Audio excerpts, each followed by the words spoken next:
کسی کا نقطہ نظر ہے، کسی کی تعلیم ہے، کسی کی رائے ہے، کسی کا مسلک ہے، کسی کا مذہب ہے، جو بات بھی ہے وہ ظاہر ہے کہ وہ اساتذہ کے ذریعہ جو اس کا امام حاضر امام وقت جو جس کے پیچھے وہ نماز پڑھتا ہے یا مفتی جو وہاں موجود ہے، جو بڑا عالم موجود ہے، وہ اسی سے پوچھے گا. اور سچی بات یہی ہے. مثلا میں اگر کہتا ہوں اپنے آپ کو میں شافی ہوں اور میں امام شافی کو مانتا ہوں، اس کا مطلب یہ نہیں. بعض اوقات کہتے ہیں لوگ جی آپ کہتے ہیں اہل حدیث، اس کا مطلب ہے کہ آپ ساری حدیثیں جانتے ہیں، آپ ہر حدیث سمجھ لیتے ہیں. نہیں، اس کا مطلب یہ نہیں ہے. اور نہ ہی اگر میں کہتا ہوں امام شافی تو میں امام شافی کی ساری باتیں جانتا ہوں یا میں ساری سمجھ کر میں ہوا ہوں. یا اگر کوئی حنفی ہے کہتا ہے میں امام ابو حنیفہ کی ساری باتیں مجھے معلوم ہیں. نہیں، وہ تو کسی عالم سے پوچھے گا. ہم یہ کہتے ہیں یہ جو اصول ہے کہ آپ ایک فقہ کے بارے میں، ایک امام کے بارے میں، ایک محدث کے بارے میں آپ تو علماء سے پوچھتے ہیں، تو آپ سب کے بارے میں کیوں نہیں پوچھتے؟ وہ علماء کا یہ کام ہے کہ سب کے بارے میں بتائیں. امام شافی نے کیا فرمایا، امام مالک نے کیا فرمایا، اور پھر آپ علماء بھی اس کا تجزیہ کریں، آپ بھی اس کا جو ہے کمپیئر کریں. بڑے بڑے معاملات میں یہاں میں ہمارے ایک عالم زندہ ہیں، کافی کتابیں لکھی انہوں نے ایک بڑی پیاری بات کہی ہے کہ وہ بعض اوقات یہ کہہ دیتے ہیں کہ جو آدمی ان پڑھ ہے وہ معذور ہے، جس سے ایک کو فکس کر لے مان لے وہ معذور ہے. انہوں نے بڑی پیاری بات کہی. انہوں نے کہا کہ جو ان پڑھ آدمی ہے، جو جاہل آدمی جسے ہم کہتے ہیں ان پڑھ کہتے ہیں، آپ فوراً کہتے ہیں کہ وہ تو معذور ہے، اسے پتہ نہیں تھا. تو کہتے ہیں آپ یہ مانتے ہیں کہ وہ آدمی جو ہے وہ مکلف ہے. مکلف کا معنی یہ ہے کہ اس پر روزہ فرض ہے، اس پر نماز فرض ہے، اس پر حج فرض ہے، اس پر زکوٰۃ فرض ہے. یہ مانتے ہیں آپ یا کہتے ہیں نہیں معذور ہے وہ؟ اگر آپ یہ مانتے ہیں کہ وہ مکلف ہے، اس نے فرائض ادا کرنے، چاہے وہ عالم ہے چاہے وہ جاہل ہے، چاہے وہ پڑھا لکھا ہے چاہے وہ ان پڑھ ہے، وہ مکلف ہے. تو اگر وہ مکلف ہے کہ یہ کام اس نے کر رہے تو اس نے کیسے معلوم کی؟ نماز اس نے پڑھنی معلوم کی، زکوٰۃ کے بارے میں معلوم کرے، تو وہ پابند ہے کہ اس نے یہ کرنے ہیں، وہ معذور نہیں ہے. آپ ایک طرف تو یہ کہتے ہیں کہ ہر آدمی چاہے وہ پڑھا لکھا ہے چاہے وہ جاہل ہے وہ مکلف ہے کہ وہ نماز کے متعلق معلوم کرے، وہ روزے کے بارے میں جانے کیسے رکھنے ہیں، وہ حج کے بارے میں معلوم کرے کہ حج فرض ہے اور کس طرح ادا کرنا ہے، زکوٰۃ کے بارے میں اسے معلوم ہونا چاہیے کہ یہ فرض ہے، وہ دوسرے جو حقوق ہیں وہ ادا کرے. وہ ساری باتیں آپ کہتے ہیں پابند کر رہے ہیں اس کو. تو یہ نہیں ہو سکتا کہ وہ باقی باتیں ہی معلوم کرے. وہ پابند ہے کہ وہ سارے دین کے بارے میں اس طرح معلوم کرے. اگر وہ فرائض کے لیے مکلف ہے تو فرائض کے طریقے میں، فرائض کے جاننے میں، دینی اعمال کرنے میں اس کے لیے ضروری ہے. ہم یہ سمجھتے ہیں، یہ ہماری دعوت کی بنیاد ہے کہ تمام ائمہ دین کی جو تعلیمات ہیں یا ان کی تحقیقی جو کاوشیں ہیں ان کے بارے میں معلوم کریں. کسی کو آپ خود پڑھ سکتے ہیں تو خود پڑھیں، کسی کے بارے میں ایک دو استادوں سے پوچھتے ہیں ان سے پوچھیں، کسی کے بارے میں کسی عالم سے پوچھیں. آپ معلوم کریں جس طرح کہ وہ دین کے حصے جو آپ عمل جن پر کرتے ہیں وہ آپ معلوم کرتے ہیں. آپ تمام کے بارے میں معلوم کریں. اگر یہ چیز آ جائے تو نہ تعصب ہوگا نہ گروپ بندی ہوگی. بات میں نے پہلے کہا ہے کہ یہ بات فطری ہے. نیچرلی انسان جب آپ کہیں گے کہ میرا جو لیڈر ہے وہ بہت اچھا ہے تو آپ کہیں گے میرا کمزور ہے، پھر آپ اس کی شروع کر دیں گے. تیسرا کہے گا نہیں تمہارا کیا ہے، وہ تو اس میں تو یہ خامی ہے. یہ جب مقابلے کی شکل آتی ہے کہ آپ 4 فکس کریں، 3 آپ کا وہ ہے، میرا یہ ہے، ہم یہ سمجھتے ہیں کہ اس سینس میں جو دینی دعوت کا موضوع ہے اس میں آپ اس انداز سے نہیں کر سکتے. آپ تمام ائمہ، تمام دین کے رہنما، تمام فقہا، چاہے وہ 4 ہیں چاہے وہ 6 ہیں چاہے وہ 12 ہیں چاہے وہ 10 ہیں چاہے اس سے زیادہ ہیں، ان تمام کی کاوشوں کو قدر کی نگاہ سے دیکھیں. میں یہاں آپ اس تفصیلات میں نہیں جانا چاہتا، لیکن آپ اس حقیقت سے واقف ہیں کہ یہ جو اس تقسیم کے بعد جو تعصب پیدا ہوا، میں اس کی نفی کرتا ہوں اس معنی میں. کیوں؟ اصل جو فرق ہے بنیادی، میں یہ سب مجھے اس سے اتفاق ہے کہ ممکن ہے ہم جس بات کا دعویٰ کرتے ہیں ہم بعض اوقات اسے اس انداز سے پیش کرتے ہیں تو فرقہ بن جاتا ہے، اس میں تہذب آ جاتا ہے، حزبیت آ جاتی ہے، گروپ بندی آتی ہے، جو غلط ہے. وہ تو کوئی بھی تنظیم پیدا کر لے وہ غلط ہے. مگر جو فکر کی اساس ہے اس میں یہ ممکن نہیں کہ آپ اس کو فرقہ کہیں، اس کی گنجائش ہی نہیں ہے. فرقہ تب ہوتا ہے کہ میں کہوں کہ اپنا امام چھوڑو میرے امام کو مانو، میں کہوں کہ نہیں فلاں امام کو چھوڑو فلاں کو مانو، یا تمہارا امام اچھا نہیں میرا امام اچھا ہے. تو پھر تو آپ کہہ سکتے ہیں کہ نہیں حضرت امام شافعی کو نہ مانے، میرے تو امام اوزاعی ہیں ان کو مانے، میرے تو امام ابن حزم ہیں ان کو مانے، میرا امام مولانا ثناء اللہ ان کو مانے، میرا امام مولانا ابراہیم سیالکوٹی ان کو مانے. یہ تم کہتے نہیں.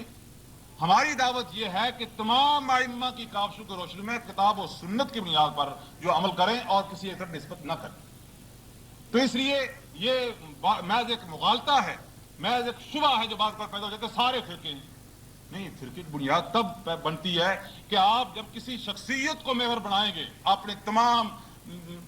چیزوں میں معیار بنائیں گے یا پرکھنے کا ذریعہ اس کو بنائیں گے، تو پھر بات وہاں بگڑتی ہے. ہاں اگر میں بھی یہ کہتا ہوں نہیں جی ہمارے مولانا نے یہ کہہ دیا، ہمارے امام صاحب نے یہ کہہ دیا، بات میری پوری ہو جائے گی، کوئی فرق باقی نہیں رہے گا. تو اس لیے ایک تو یہ بات جو ہے کہ عام آدمی بھی اس بارے میں معذور نہیں ہے، بلکہ اس کی بھی یہ ذمہ داری ہے کہ نہ عام آدمی حدیث سمجھ سکتا ہے براہ راست اور نہ عام آدمی فقہ سمجھ سکتا ہے براہ راست. ان دونوں کا ذریعہ جو ہے وہی ہے جو عام حالات میں آپ دین کی باقی باتیں، نماز کے، روزے کے بارے میں معلوم کرتے ہیں، اسی انداز سے پوری تحقیق کریں کہ یہ جو 4 کا یا 6 کا یا ائمہ دین کے اختلافات ہیں یا فرق ہیں یہ کیوں ہیں اور اس کے دلائل کیا ہیں. جن کے دلائل، جن کے سورسز یا جو امام، جو مدرس، جو ٹیچر، جو مفتی آپ کو زیادہ اچھے انداز سے وہ دلائل پیش کرتا ہے، مطمئن ہوتے ہیں اللہ کے نزدیک آپ بری ذمہ ہیں کہ آپ نے دلائل کی بنیاد پر یہ نہیں کہ میرا یہ گروہ تھا یا میرا فرقہ تھا اس لیے میں نے قبول کیا تھا، بلکہ اس لیے کہ ان کے دلائل مجھے سچے نظر آئے میں نے قبول کیا. پھر اگر آپ غلطی بھی کر دیں کبھی کبھی تو اللہ آپ کو معاف کرے کہ آپ نے اپنا فرض ادا کیا اور صحیح اور حقیقی جو بات ہے اسے جاننے اور معلوم کرنے کی کوشش کی. ایک اور بات بعض اوقات سامنے آ جاتی ہے اور کہی جاتی ہے، بہت میں نے پڑھی بھی ہے کئی جگہوں پر اور سنی بھی ہے، وہ یہ ہے کہ اہل حدیث جو دعوت ہے، یہ تحریک ہے، یہ تو ہندوستان سے شروع ہوئی. یہ تو مولانا محمد حسین بٹالوی تھے، ان کا ایک واقعہ عام طور پر بیان کیا جاتا ہے کہ انہوں نے انگریز کو درخواست دی تھی کہ آپ ہمیں وہابی نہ کہا کریں بلکہ ہمیں اہل حدیث کہا کریں. تو وہاں سے یہ بات شروع ہوئی تھی. یہ بڑی شد و مت سے بات بعض لوگوں نے کہی ہے، یہ کہی جاتی ہے. جیسا کہ میں نے شروع میں عرض کیا ہے، بات یہ درست تھی. اگر تو بات یہ ہوتی کہ ہم یہ کہتے کہ مولانا محمد حسین بٹالوی ہمارے امام ہیں، پھر تو بات درست کہ وہاں سے ہمارے امام شروع ہوئے ہیں، لہذا وہاں سے ہمارا مذہب یا ہماری دعوت شروع ہوئی ہے یا ہماری تاریخ شروع ہوئی ہے. بلکہ یہاں 2 اور پہلو ہیں جو سمجھنے کی ضرورت ہے. پہلی بات تو یہ ہے کہ جو فکر ہے یہ جس میں نے شروع میں عرض کیا ہے کہ اس کی بنیاد ہے کتاب و سنت. کوئی شخصیت کسی دور میں اس کے ساتھ اس معنی میں وابستہ نہیں ہے کہ اس کے ساتھ اس کی نسبت کی گئی ہو، کسی دور میں بھی، نہ صحابہ کے دور میں. جیسا کہ میں نے پہلے عرض کیا ہے کہ اگر امام جو آج ہم نے بنائے ہیں یا بعد کے دور میں جس کئی صدیوں کے بعد جو ائمہ اور اللہ کے نیک بندے آئے ہیں، اگر آپ یہ کہیں کہ ان کا ماننا ضروری ہے تو جو ان ائمہ سے پہلے ایک عرصہ گزرا ہے کافی، وہ لوگ بھی بہرحال ہیں، وہ بھی کسی کو مانتے تھے، وہ بھی مسلمان تھے، انہوں نے بڑی خدمات کی ہیں. تو اس لیے یہاں ایک بات تو یہ پیش نظر رکھنی چاہیے کہ ہماری جو فکر کی بنیاد ہے وہ کتاب و سنت ہے، وہ کوئی شخصیت نہیں ہے. اس لیے یہاں یہ شبہ اس معنی پیدا نہیں ہونی. دوسرا یہ ہے کہ ایک ہے وہ آپ کی دعوت اور ایک ہے اس دعوت کو تحریک کی شکل دینا. یہ 2 مختلف چیزیں ہیں. مثلا آپ کہتے ہیں اسلامی تحریک، کیا مانا؟ اسلام کی دعوت تو موجود ہے، اسلام کی دعوت قرآن میں ہے، اسلام کی دعوت حدیث میں ہے، اسلام کی دعوت جو ہے وہ صحابہ کی سیرت میں، وہ جگہ جگہ آپ کو دعوت تو موجود ہے. آپ سمجھتے ہیں کیا دعوت ہے؟ آپ کہتے ہیں تحریک کا معنی یہ ہے کہ لوگ اس راہ سے ہٹ چکے ہیں، لوگوں کو آپ اس طرف لانا چاہتے ہیں، آپ ایک موومنٹ چلائیں کہ لوگ اس اصل راستے پر آ جائیں، اس اصل دین پر آئیں. تو ایک یہ ہے کہ دعوت کی جو بنیاد ہے وہ کوئی شخصیت یا کسی ایک فرد کی بنیاد پر نہیں ہے. تحریک جو ہے وہ یہ معنی ہے کہ تحریک مثلا ہندوستان میں سب لوگ آپ جانتے ہیں کہ ایک زمانہ گزرا شاہ ولی اللہ رحمۃ اللہ علیہ سے پہلے کا خاص طور پر دور، اور کچھ عرصہ ان کے بعد وہاں حدیث کا نام و نشان ہی نہیں تھا. وہاں دیہاتوں وغیرہ میں تو صرف پکی روٹی، کچی روٹی پر کام چلتا تھا. اور بیش بار اس کے بعد ایک تحریک چلی کہ حدیث کی کیا حیثیت ہے، قرآن حدیث سے رجوع ہونا چاہیے. شاہ اسماعیل شہید، دوسرے علماء، انہوں نے ایک تحریک چلائی. اس معنی میں آپ کہہ سکتے ہیں کہ موومنٹ کی شکل بر صغیر میں اس نام سے ہوئی ہے، کتاب و سنت الرجوع. کوئی اور نام سے بھی ہو سکتی ہے، بعض جگہ ملکوں میں کسی اور نام سے آئی ہے کہ یہی اساس اور ہدف یہی تھا کہ کتاب و سنت کو رجوع کریں، یہ جو شخصی نسبتیں یہ چھوڑیں اور ایک کتاب و سنت کو محور بنائیں، اور سارے مسلمان جو ہیں وہ بھائی بھائی ہیں اور کتاب و سنت کو ماننے والے. لیکن جب یہ چیز ختم ہو جائے، لوگ اس کے الٹ راستے پر چل جائیں، تو پھر بذریعہ تحریک کے، بذریعہ ایک موومنٹ کے پر اس بات کو لوگوں کے ذہن میں بٹھایا جاتا ہے کہ آپ اس چیز کو چھوڑ چکے ہیں. آپ کہہ سکتے ہیں کہ وہاں وہ رسم و رواج کی وجہ سے، وہاں عام لوگوں کے دین سے دوری کی وجہ سے یا دین کی اساس سے ناواقفیت کی بنا پر یہ چیز آ چکی تھی. تحریک اہل حدیث میں آ کر لوگوں نے اس موقع پر یہ موومنٹ چلائی گی، لیکن وہ فکر جو ہے اس وقت پیدا نہیں ہوا تھا، دعوت اس وقت پیدا نہیں ہوئی تھی. یہ فکر اس پر سے چلا آ رہا ہے، جیسے میں نے عرض کیا، جب سے یہ تفریقیں شروع ہوئی ہیں کہ یہ ہمارا، یہ تمہارا، یہ خلفائے راشدین کی، اہل بیت کی، یہ فلاں کے، یہ فلاں کے، یہ اس وقت سے شروع ہوئی ہیں. اس وقت سے یہ موقف جو ہے چلا آ رہا ہے، اور اس میں کسی بعض اوقات لوگ کہتے ہیں کہ آپ کے فلاں مولانا نے یہ لکھا، فلاں نے یہ لکھا، فلاں نے یہ لکھا۔ ہم تو ہمیشہ یہ کہتے ہیں کہ مولانا نہ ہمارا نہ آپ کا، جس کا بھی ہے، جو بھی عالم دین کسی کا بھی لکھنے والا ہے، وہ ہمارے لیے حجت ہے ہی نہیں، ہماری تو اساس ہے ہی نہیں کہ اس کا فیصلہ ہمارے لیے اتھارٹی ہوگا۔ ہمارے لیے اتھارٹی ہے کہ جو مولانا لکھتا ہے کتاب و سنت سے کیا وہ پروف پیش کر رہا ہے، تو ٹھیک ہے، اگر وہ اس کا کر رہا ہے تو بڑی قابل قبول ہے، اگر نہیں تو وہ ہمارا یا آپ کا جس کا بھی ہے وہ غلط ہے، ہم اس کو نہیں مانتے، ہم اس کو قبول نہیں کرتے۔ وہ غلطی کر سکتے ہیں کیونکہ پیغمبر اسلام صلی اللہ علیہ وسلم کے علاوہ کوئی شخص معصوم نہیں ہے، گناہوں سے پاک نہیں ہے۔ ایک آخری بات جو میں ذرا تفصیل سے عرض کرنا چاہتا ہوں، اور خاص طور پر تمام احباب کے لیے، کہ اس سلسلے میں ہمیں یہ کوشش بھی کرنی چاہیے کہ اس طرح کے شبہات کو یا اس طرح کی چیزوں کو صحیح طور پر ازالہ بھی کریں۔ ایک جو امپریشر ہے، ایک جو تاثر ہے، ایک جو خیال ہے اس دعوت یا اس تحریک کے بارے میں، اہل حدیث کے بارے میں، وہ یہ ہے کہ یہ بڑے سخت قسم کے لوگ ہوتے ہیں، بڑے جڈ قسم کے ہیں، چھوٹی چھوٹی باتوں پر ایسے کرتے ہیں، فلاں کرتے ہیں، فلاں کرتے ہیں، فلاں کرتے ہیں، اور یہ ایک تاثر سا ابھرتا ہے کہ ان لوگوں کے اندر بڑے یہ محدود سے ہیں، اور بڑے یہ کوئی دوسرے کی بات نہ سنتے ہیں، اور بڑے سختی کرتے ہیں۔ یعنی یہاں تک میں حیران ہوں کہ یہ تاثر موجود ہے۔ ہمارے وہاں برمنگھم میں ایک دو یونیورسٹیوں میں جانے کا اتفاق ہوا، تو وہاں بھی یہ ہے کہ یہ لوگ وہ ایک نام رکھتے ہیں فنڈامنٹلسٹ، کہ یہ جو ہیں بڑے سخت ہیں اور انتہا پسند ہیں، ایکسٹریمسٹ، کہ یہ تاثر جو ہے یہ موجود ہے کہ یہ وہ تحریک ہے، یہ وہ لوگ ہیں، اور اسلام جو ہے یہ تو دین اعتدال ہے، اس میں اعتدال ہونا چاہیے، درمیانے جو ہیں یہ بھی ٹھیک نہیں، وہ بھی ٹھیک نہیں، درمیان میں آ جائے۔ یہ ایک تاثر عام طور پر ہوتا ہے، لوگ اس بنیاد پر بعض اوقات فیصلے بھی کر لیتے ہیں کہ یہ ٹھیک نہیں ہے، درمیانہ جو درمیانے وہ ٹھیک ہے، یہ بہت سخت ہیں اور کچھ جو ہیں ادھر بہت زیادہ آگے ہیں، اور کوئی درمیان کا راستہ جو ہے وہ نکال لیا جائے۔ پہلی بات تو یہ ہے، اس میں کوئی شبہ نہیں ہے، دین اسلام جو ہے دین وسط ہے، یہ دین اعتدال ہے، اس میں کوئی شبہ نہیں ہے۔ لیکن یہ تصور جو ہے یہ سرے سے غلط ہے۔ میں یہ سمجھتا ہوں کہ اس تحریک یا اس دعوت کی بنیاد کو خراب کرنے کے لیے، اس کی طرف سے لوگوں کی توجہ ہٹانے کے لیے یہ ایک پروپیگنڈا کیا گیا، بالکل ایسے ہی جیسے آج کل آپ پڑھ رہے ہوں گے ایک اصطلاح یا اردو اخباروں میں، انگلش اخباروں میں، الجزائر میں، لیبیا میں، مصر میں، شام میں، جب کوئی نوجوان اٹھتے ہیں کہتے ہیں اسلام نافذ کرو، شریعت نافذ کرو، تو مغرب کی جو اخبار پریس ہے یہ انہیں کہتے ہیں یہ ایکسٹریمسٹ ہیں، یا کہتے ہیں یہ بنیاد پرست ہیں، یہ اصول پرست ہیں۔ یہ انتہا 4-5 لفظ انہوں نے کیے ہوئے ہیں، ایک بنیاد پرست کا، ایک اصول پرست کا، ایک انتہا پسند کا۔ یہ وہ لفظ، حالانکہ اگر آپ، کیونکہ یہ لفظ ایسا ہے کہ پھر آپ لوگ کہتے ہو یہ بڑے خطرناک ہیں، حالانکہ اگر دیکھیں تو بیچارے وہ لوگ صرف یہ کہتے ہیں، وہ سزائیں موتیں ان لوگوں کو ہو رہی ہیں، جیلوں میں وہ جا رہے ہیں، اور یہ ویسٹرن نے یہ دیا ہے، ان لوگوں نے یہ دیا ہے لفظ، انہوں نے، تاکہ وہ مسلمان جو حکمران ہیں، جو مسلمان عوام ہیں، وہ ان کی بات ہی نہ سنیں، ورنہ کیونکہ وہ لوگ اصل دین طرف بلاتے ہیں، دعوت دیتے ہیں، اگر وہ ان کی پیچھے لوگ چل پڑے تو وہاں اسلامی انقلاب آ جائیں گے، وہاں حکومتیں تبدیل ہو جائیں گی، وہاں صحیح دین آ جائے گا، وہاں صحیح دین کی دعوت آ جائے گی، وہاں صحیح دین کے تصورات آ جائیں گے۔ لہذا انہوں نے یہ لفظ جو ہیں یہ عطا کہ اب تو یہاں تک ہے کہ اعلیٰ پیمانے پر یہ قطع نظر اس بات کے کہ ہمیں اس سے کیا اتفاق ہے، کیا اختلاف ہے ایرانی انقلاب سے، یہ ایک دوسرا موضوع ہے، لیکن جب سے یہ ہوا ہے اس کے بعد امریکہ، رشیا اور بڑے بڑے ملکوں کے وزراء کے حد تک یہ بیان دے رہے ہیں کہ یہ جو ایکسٹریم لوگ ہیں، آپ کو شاید یاد ہوگا ایک بار ہمارے صدر ضیاء الحق صاحب کا بھی ایک بیان ایک موقع پر انٹرویو ان کا آیا تھا، تو اس نے ان سے کسی امریکن صحافی نے پوچھا تھا کہ آپ کون سا اسلام لانا چاہتے ہیں، کیا وہی جو انتہا پسند اسلام ہے، وہ جو سخت قسم کا اسلام ہے وہ آپ لانا چاہتے ہیں؟ تو انہوں نے ایک بات کہی تھی اپنی صفائی پیش کرنے کے لیے کہ دیکھا ہے میں نے تو ابھی تک کسی کا ہاتھ کاٹا ہے، ابھی تک کوئی ہاتھ نہیں کاٹا ہے کسی کا۔ وہ صفائی یہ پیش کر رہے تھے کہ ہم وہ سخت نہیں ہیں، ہاتھ کاٹنا کا یہ سختی ہے تو اسلامی قانون ہے، لیکن وہ ان کا نتیجہ تصور ہے کہ جو اسلامی قوانین کو نافذ کرنا چاہتا ہے یا صحیح جو اسلامی شریعت ہے، جو اصل دین ہے اسے پیش کرنا چاہتا ہے، وہ انتہا پسند ہے۔ بالکل بات یہاں بھی یہی ہے ہمارے بارے میں کہ جو اصل دین کی تعلیمات عبادات میں، عقائد میں، احکام میں، قوانین میں پیش کرتے کرتے یہ بڑے سخت، جن کی بات رہی ہے تو بہت سخت، اہل حدیث بڑے سخت ہوتے ہیں، یہ ایسا پروپیگنڈا ہے۔ ایک طرف تو یہ ہے، اور بات بڑی عجیب ہے، دوسری طرف یہ بھی کہتے ہیں کہ یہ بڑے غلو کرنے والے ساتھ، اور دوسرا مسئلہ تد کہہ دیتے ہیں ان کے نزدیک کیا جی بڑی آسانیاں ہیں، ان کے نزدیک نمازیں 2 رکعتیں پڑھ لو، تراویح 8 پڑھ لو، فلاں کر لو، سفر میں سنتے معاف. یہ عجیب یہ تصور ہے.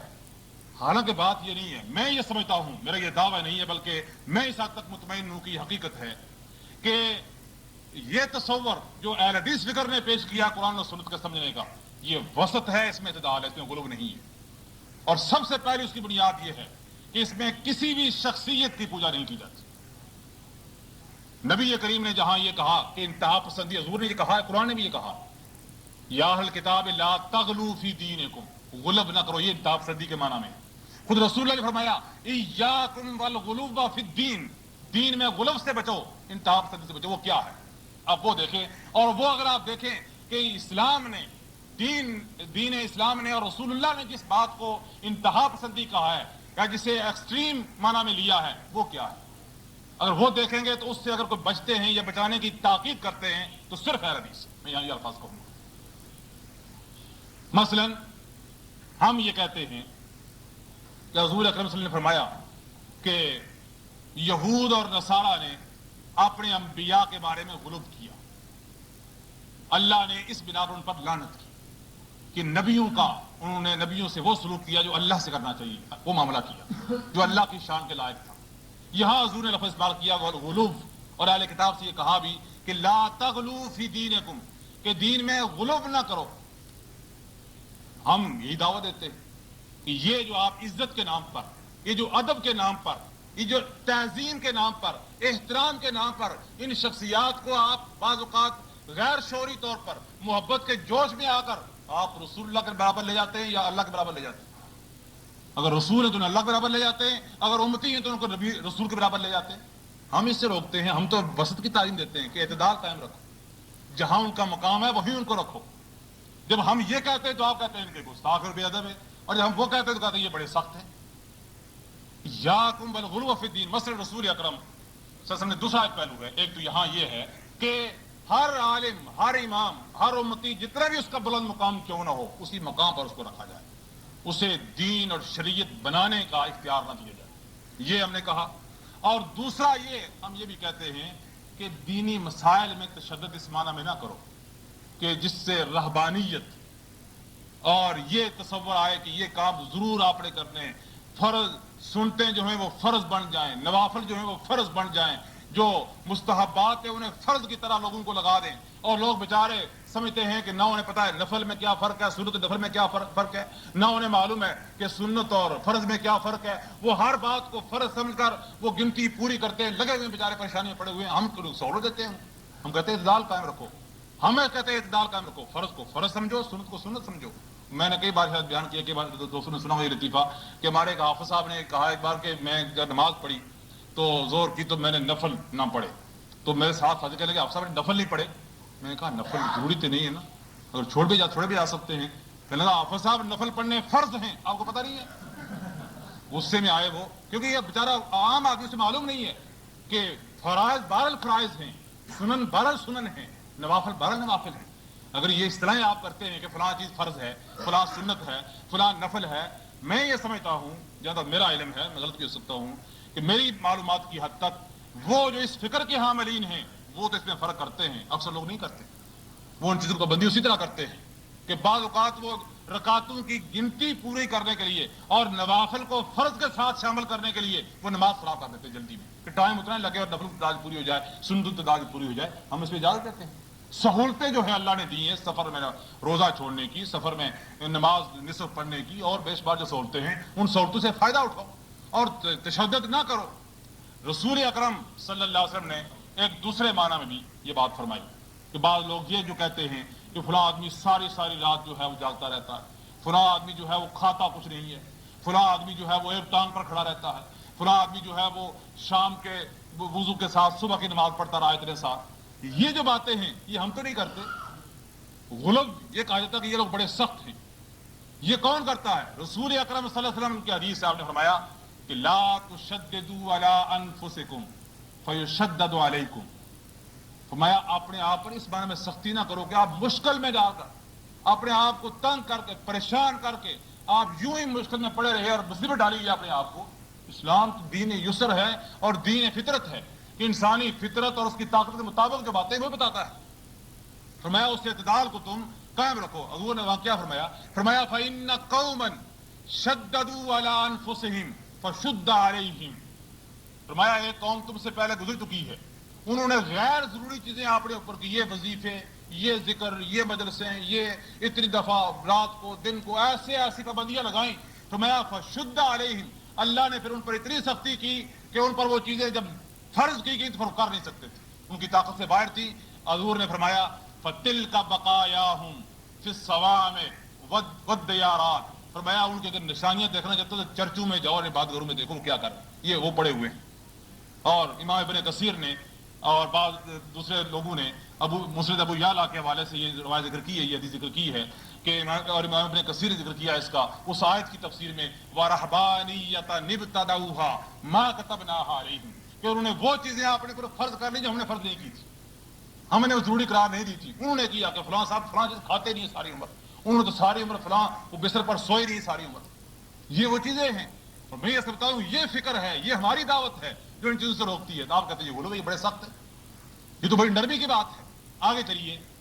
دین اور دنیا میں توازن ہم یہ کہتے ہیں. بعض لوگ کہتے ہیں فلاں آدمی جیسے کوئی دنیا سے واسطہ ہی نہیں، کوئی نیکی کے تقوی کی یہ ہے کہ آپ بالکل وہ کوئی نہ کام کرے نہ کچھ کرے، وہ سارا دن بس تصویر پکڑتا اللہ کرتا رہتا ہے. ہم اس تصور کے خلاف ہیں، یہ وہ اعتدال کا تصور نہیں ہے. دین اور دنیا دونوں میں رسول اکرم کی وہ ایک دعا ہے، مولانا وہ دعا بڑی مشہور ہے جو حضور سب کیا کرتے تھے کہ اللہم اصلح لی دینی اللتی هو عصمت امری واصلح لی دنیای اللتی فیہا معاشی واصلح لی آخرت اللتی فیہا معادی. آپ نے فرمایا کہ اللہ میرا دین بھی درست کر دے، اللہ جس میں سارے کے سارے معاملات کا دار و مدار ہے، اللہ وہ میرا دین جو ہے درست کر دے. پھر آپ نے فرمایا اللہ میری دنیا بھی درست کر دے جو میرا معاش کا ذریعہ ہے، زندہ بھی رہنا ہے، پیٹ جو انسانی فطرت کا تقاضا ہے اس کی ضروریات بھی ہیں، اللہ اسے بھی صحیح طریقے پر ڈال دے، صحیح میری ضروریات پوری ہو جائیں. پھر آپ نے فرمایا کہ اللہ میری آخرت جہاں میں نے جانا ہے لوٹ کر اس کو بھی ٹھیک کر دے. یہ کتنی جامع دعا ہے. یہاں وہ دین اور دنیا کا توازن ہے. قرآن نے بیان کیا ہے ربنا آتنا فی الدنیا حسنۃ وفی الآخرۃ حسنۃ، قرآن نے یہ کہا. تو یہ جو توازن ہے ہم یہ سمجھتے ہیں کہ اس کو قائم رکھا جائے. اور ہم نے بارہا ہماری دعوت کی بنیاد ہے وہ حدیث جو مختلف جس کے الفاظ آتے ہیں، لیکن جو بخاری اور بڑی مسلم کے جو الفاظ ہیں بعض جگہ مختلف ہے اس کا، وہ واقعہ جو نبی کریم صلی اللہ علیہ وسلم کے پاس حضرت عائشہ کی روایت ہے وہ کہ کچھ لوگ آئے اور سالو ازواج النبی صلی اللہ علیہ وسلم عن عملہ فی السر، انہوں نے حضور کی عبادت جو حضور پرائیویٹ کی زندگی ہے اس کے بارے میں پوچھا کہ حضور جو عبادت کرتے ہیں گھر میں وہ کیا کیا معمولات ہیں آپ کی کیا عادتیں مبارکہ ہیں، آپ کتنا ٹائم سوتے ہیں، کتنا ٹائم جاگتے ہیں، کتنا ٹائم ذکر کرتے ہیں، کیا کیا کرتے ہیں. یہ ساری باتیں انہوں نے حضور کی پوچھی. حضرت عائشہ کہتی ہیں کہ جب انہیں بتایا گیا اور خبر دی گئی حضور کی عبادات کے بارے میں فَكَأَنَّهُمْ تَقَالُوهَا، تو انہوں نے کہا یہ تو بہت تھوڑی ہے. انہوں نے تھوڑا سمجھا، اس معنی میں نہیں تھوڑا کہ نعوذ باللہ کہ حضور کم عبادت کرتے ہیں، اس معنی میں کہ ہمارے حساب سے اللہ کے رسول کے گناہ معاف، غلطیاں معاف، بخشے ہوئے معصوم، غلطیوں سے پاک، اور پھر آپ کی یہ حالت ہے تو پھر تو اس لحاظ سے بہت تھوڑے ہیں، ہمیں تو بہت زیادہ کرنا پڑے گا اس کے مقابلے میں. یہ معنی ہے فَكَأَنَّهُمْ تَقَالُوهَا، انہوں نے تھوڑا سمجھا اسے. اور انہوں نے یہ کہا، ایک نے کہا کہ لا آکل اللحم، میں نے آئندہ فقال بعضهم لا آکل اللحم، میں آئندہ گوشت نہیں کھاؤں گا، بس اس سے تقویٰ پرہیزگاری پیدا ہو. لا آکل اللحم صحابی ہے، کہا کہ میں آئندہ گوشت نہیں کھاؤں گا. دوسرے نے کہا کہ انا اقوم ولا انا، میں رات ساری قیام کروں گا، میں سوؤں گا نہیں. بعض روایت میں آتا ہے کہ انا اقوم ولا انام ولا فراش، میں راتوں کا قیام کروں گا بستر پر نہیں سوؤں گا. یہ الفاظ آتے بعض روایات کہ میں بستر پر نہیں سوؤں گا. تیسرے نے یہ کہا کہ لا اتزوج النساء، میں عورتوں سے تعلق ختم کر دوں گا، شادی نہیں کروں. تیسرے نے یہ کہا. نبی کریم صلی اللہ علیہ وسلم جب واپس آئے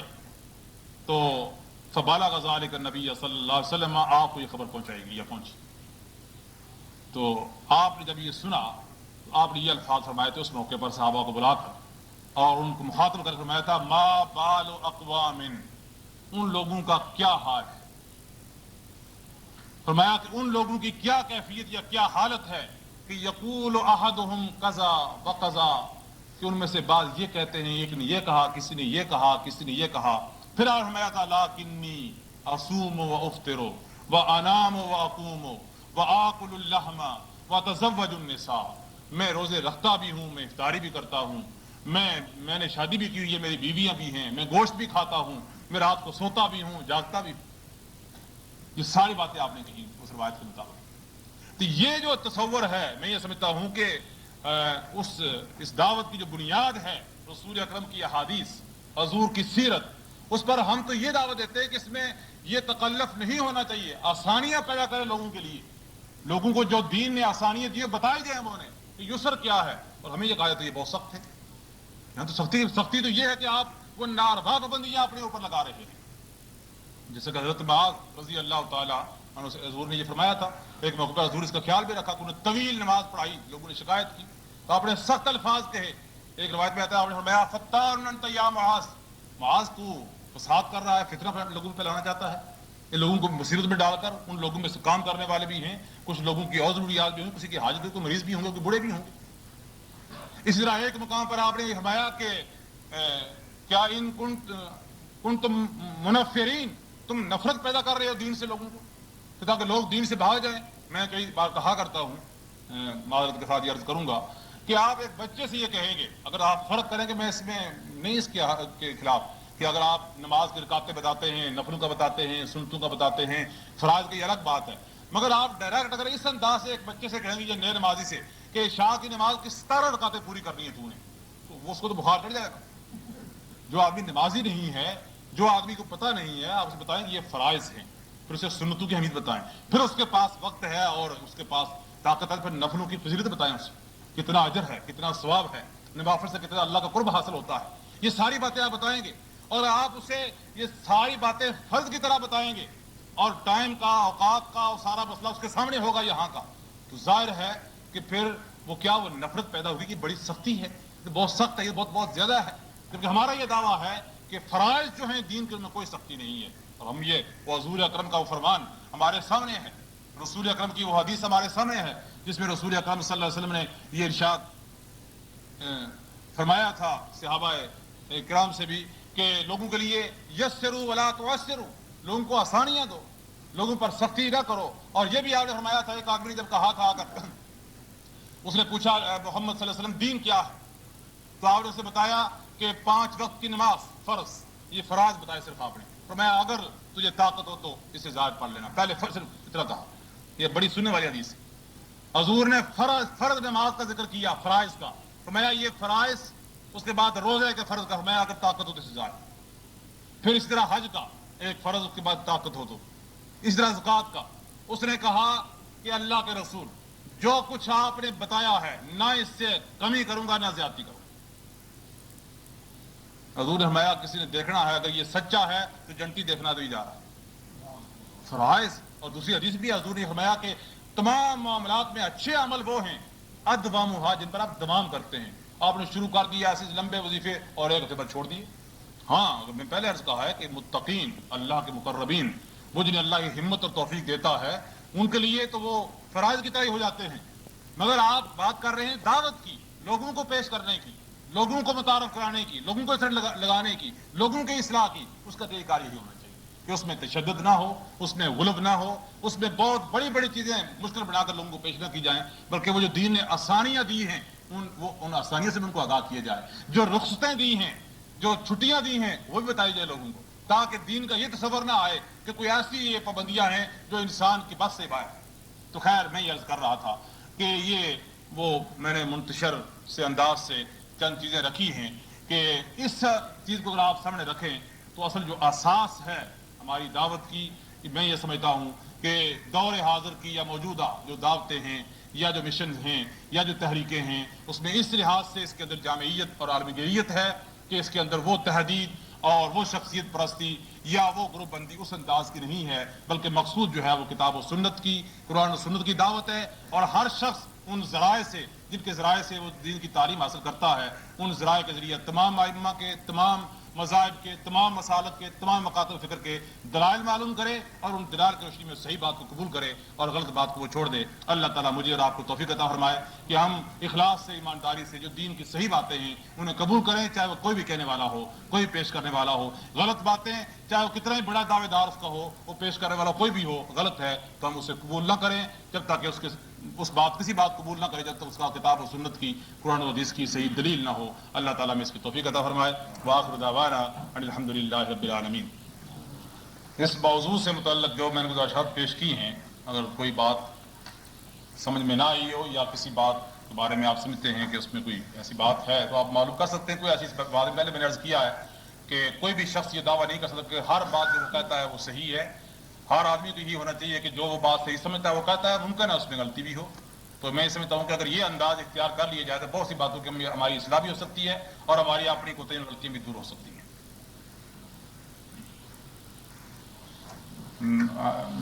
ہمارے نقطۂ نظر سے یہی ہے کہ جب آپ تخصیص کریں گے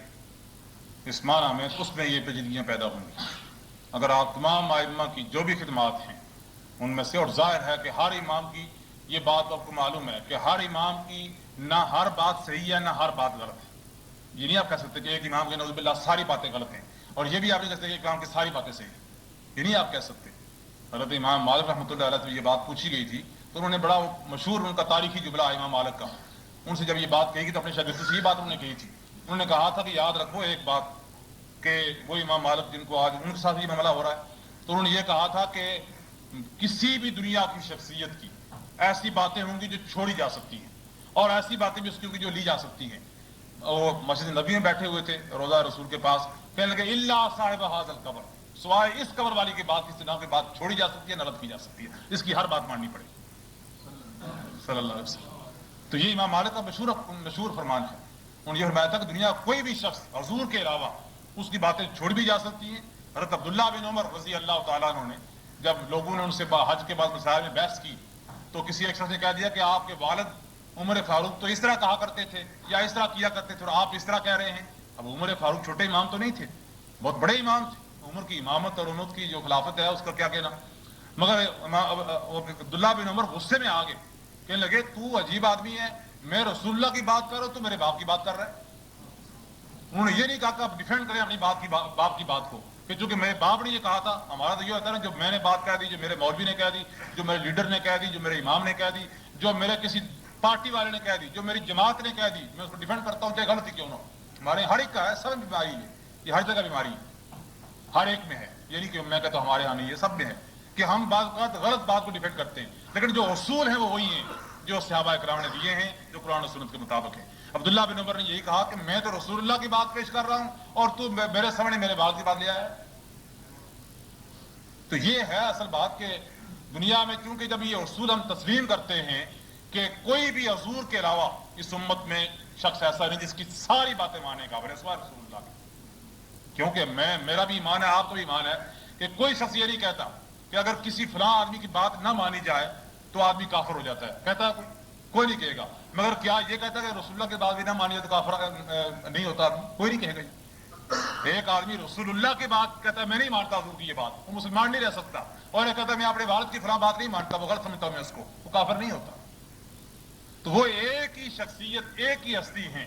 اور ہم یہ سمجھتے ہیں کہ ہم اسی بات کو یہ کہتے ہیں کہ رسالت میں بھی کسی کو شریک کرنا اس معنی میں جائز نہیں ہے۔ وہ ایک ہی شخصیت رکھے جس کی ہر بات مانی جا سکتی ہے، وہ صرف رسول اللہ ہے۔ دوسروں کی باتیں ماننے والی بہت ہیں اور چھوڑنے والی بھی ہیں، ان کی باتوں سے فائدہ بھی آپ اٹھا سکتے ہیں، علم بھی حاصل کر سکتے ہیں۔ ممکن ہے ایک مسئلے میں ایک ہی بات سے آپ فائدہ اٹھائیں، دوسرے کی کسی اور عالم سے اٹھائیں، تیسرے کسی دوسرے عالم سے۔ اصل میں دو تین سوال آپ نے ایک ساتھ کر دیے ہیں۔ اصل بات یہ ہے کہ بہرحال میں یہ سمجھتا ہوں کہ یہ درست نہیں ہے اس انداز سے امام ابو حنیفہ رحمۃ اللہ کے بارے میں کہنا۔ یہی میں پہلے بات کی، جب آپ ایسی باتیں کہیں گے تو پھر مقابلے شروع ہو جاتے ہیں اور پھر دوسرے اماموں کے بارے میں لوگ ایسی باتیں کرتے ہیں، تو اس لیے یہ بات اس معنی میں درست نہیں ہے۔ اس کا ایک دوسرا انداز بھی ہے بجائے اس انداز کہنے کے میں سمجھتا ہوں زیادہ بہتر ہے کہ امام ابو حنیفہ رحمۃ اللہ علیہ کی حدیثیں لینے میں اتنی احتیاط تھی جو شاید دوسرے لوگوں میں نہیں تھی. وہ زیادہ احتیاط برتتے تھے, وہ زیادہ کیئر کرتے تھے اس بارے میں. اس لیے یہ بھی ایک وجہ ہو سکتی ہے کہ جو روایات ہیں ان سے کم ہیں, حدیث کی دوسروں سے زیادہ ہیں, تو اس کی کوئی بھی ریزن ہو سکتی ہے. لیکن بے شمار مسائل ہیں امام ابو حنیفہ رحمۃ اللہ علیہ کے جو کتاب و سنت کے زیادہ قریب ہیں, دوسروں کے قریب نہیں ہیں. ایسے مسائل بھی ہیں. یہ نہیں کہ ان کی فقہ یہ اس کی ساری غلط ہے, یہ سارے مسائل میں نے پہلے عرض کیا ہے, بے شمار ایسے مسائل ہیں. باقی رہی یہ بات کہ امام ابو حنیفہ رحمۃ اللہ علیہ کے پیروکاروں کی یا مقلدین کے زیادہ پھیلنے کی, یہ دوسری میرے خیال میں پہلی بات ہے, یہ زیادہ پھیلنے والی بات بھی درست نہیں ہے. اگر افریقہ وغیرہ کا حصہ آپ لیں جس میں ٹیونس ہے, مراکش ہے, لیبیا ہے, نائجیریا ہے اور یہ مصر کا ایک حصہ آگے جتنا ہے, تو اس میں سارے آپ کو مالکی نظر آئیں گے, امام مالک نظر آئیں گے. خود انڈونیشیا اکیلا اتنا بڑا ہے تو اس میں کچھ جو ہیں وہ سلفی محمدی تحریک کے چھوڑ کر باقی میجارٹی جو ملیشیا اور انڈونیشیا ہے وہ آپ کو شافیوں کے نظر آئے گی. اسی طرح جو یہ عرب کا جزیرہ ہے اس میں دوسرے افکار کے لوگ ہیں. یہی ہے کہ جہاں جہاں جن کے شاگرد پہنچے زیادہ تعداد میں, اس کے مطابق وہاں لوگوں نے وہی ان کے تعلیم پھیلی, ان کے شاگرد ہوئے, وہ ان باتوں کو جن کو صحیح سمجھتے تھے ان کو پیش کیا, لوگوں نے ان سے قبول کیا. تو یہ کوئی نہ ماننے کی نہ ماننے دونوں کی دلیل نہیں بن سکتی چیزیں. نہ کسی بات کے نہ ماننے کی دلیل نہیں بن سکتی ہے کہ فلاں کے ماننے والے کم ہیں, اور نہ ہی یہ ماننے کی کہ فلاں کے زیادہ ہیں. اصل بات یہ ہے کہ کتاب و سنت کی بات کیا ہے اور اقرب کتاب و سنت کے کس مسئلے میں کون سے بزرگان دین ہیں. مثلا اگر کل ہی میں زبیر سے بات کا بھی انہوں نے ذکر بھی کیا درس میں کہ امام اوزاعی رحمۃ اللہ علیہ بہت بڑے فقیہ ہیں, بہت بڑے امام ہیں, اور ان کا بھی جو ان کی ہے کیا کہتے ہیں کتب فقہ امام اوزاعی وہ شائع بھی ہوئی ہے, بہت بڑا ذخیرہ ہے. ایسے معلوم ہوتا ہے کہ بعض باتوں میں چاروں اماموں سے زیادہ ان کا تفقع, ان کی فکر, ان کی سوچ, مگر چونکہ وہ کہیں باہر ان کے شاگرد نہیں نکلے ملکوں میں کہ جہاں ان کے پیروکار پیدا ہوں, لہٰذا ان کو نام بھی کوئی نہیں جانتا امام اوزاعی رحمۃ اللہ علیہ. تو اس لیے اور بھی اس طرح بھی بے شمار ائمہ ہیں جنہوں نے اپنے اپنے وقت میں اپنے دور میں اس دور میں جو انہوں نے کام کیا ہے, ایک ایک امام نے انہوں نے پورے دین کا تحفظ کیا, ان کی فقہ نے اور ان کی تحریک نے. مگر ظاہر ہے کہ اس دور کی تحریک تھی, اس دور کی تھی. آج کے دور میں اور لوگ بعد پیدا ہوئے اور کئی پیدا ہوں گے جو دین کے بارے میں لوگ ان سے رہنمائی لیں گے, دین کے بارے میں ان کی کتابوں سے لوگ استفادہ کریں گے, دین کے بارے میں ان کے اجتہادات سے لوگ فائدہ اٹھائیں گے, ان کے دین پیش کرنے کے طریقے سے لوگ فائدہ اٹھائیں گے. یہ چلتا رہے گا قیامت تک. تو اسلام تو جو ہے وہ کسی ایک امام یا کسی ایک دور میں محدود نہیں ہے, وہ تو ایسے اشخاص پیدا ہوتے رہیں گے جو کتاب و سنت کو بہتر سے بہتر انداز میں پیش کریں.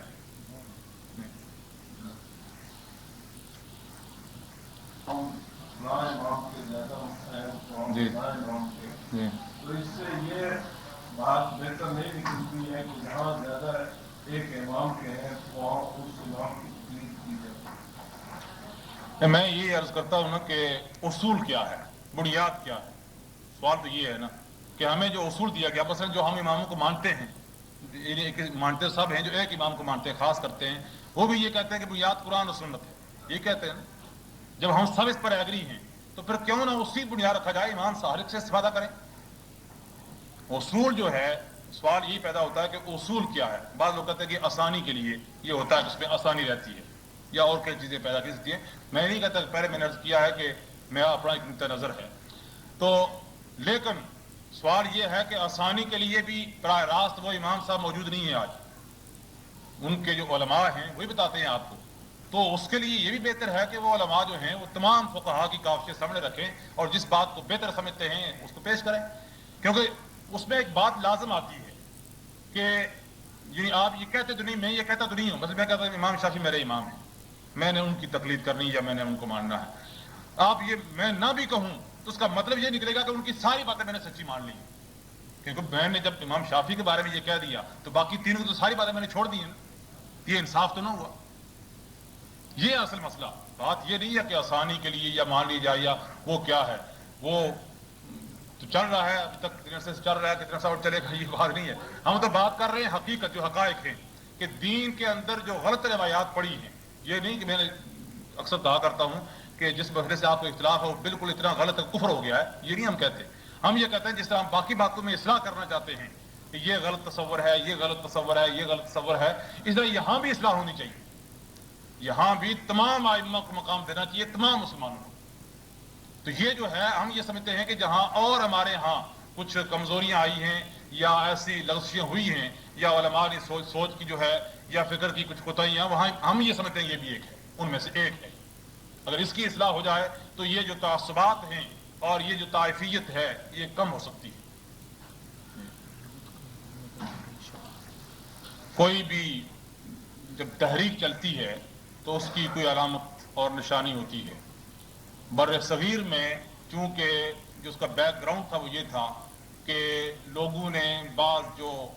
بالکل جیسے آپ کو معلوم ہے ہم سب لوگ دیہاتوں سے آئے ہیں کہ کیا جو رسم و رواج تھے وہ دین بن گئے تھے، اور جو کسی مولوی صاحب نے جو رسم و رواج بھی آپ نے روٹی پانی کے لیے کی ہے وہ بھی دین بن چکے تھے، لوگوں کو معلوم نہیں تھا۔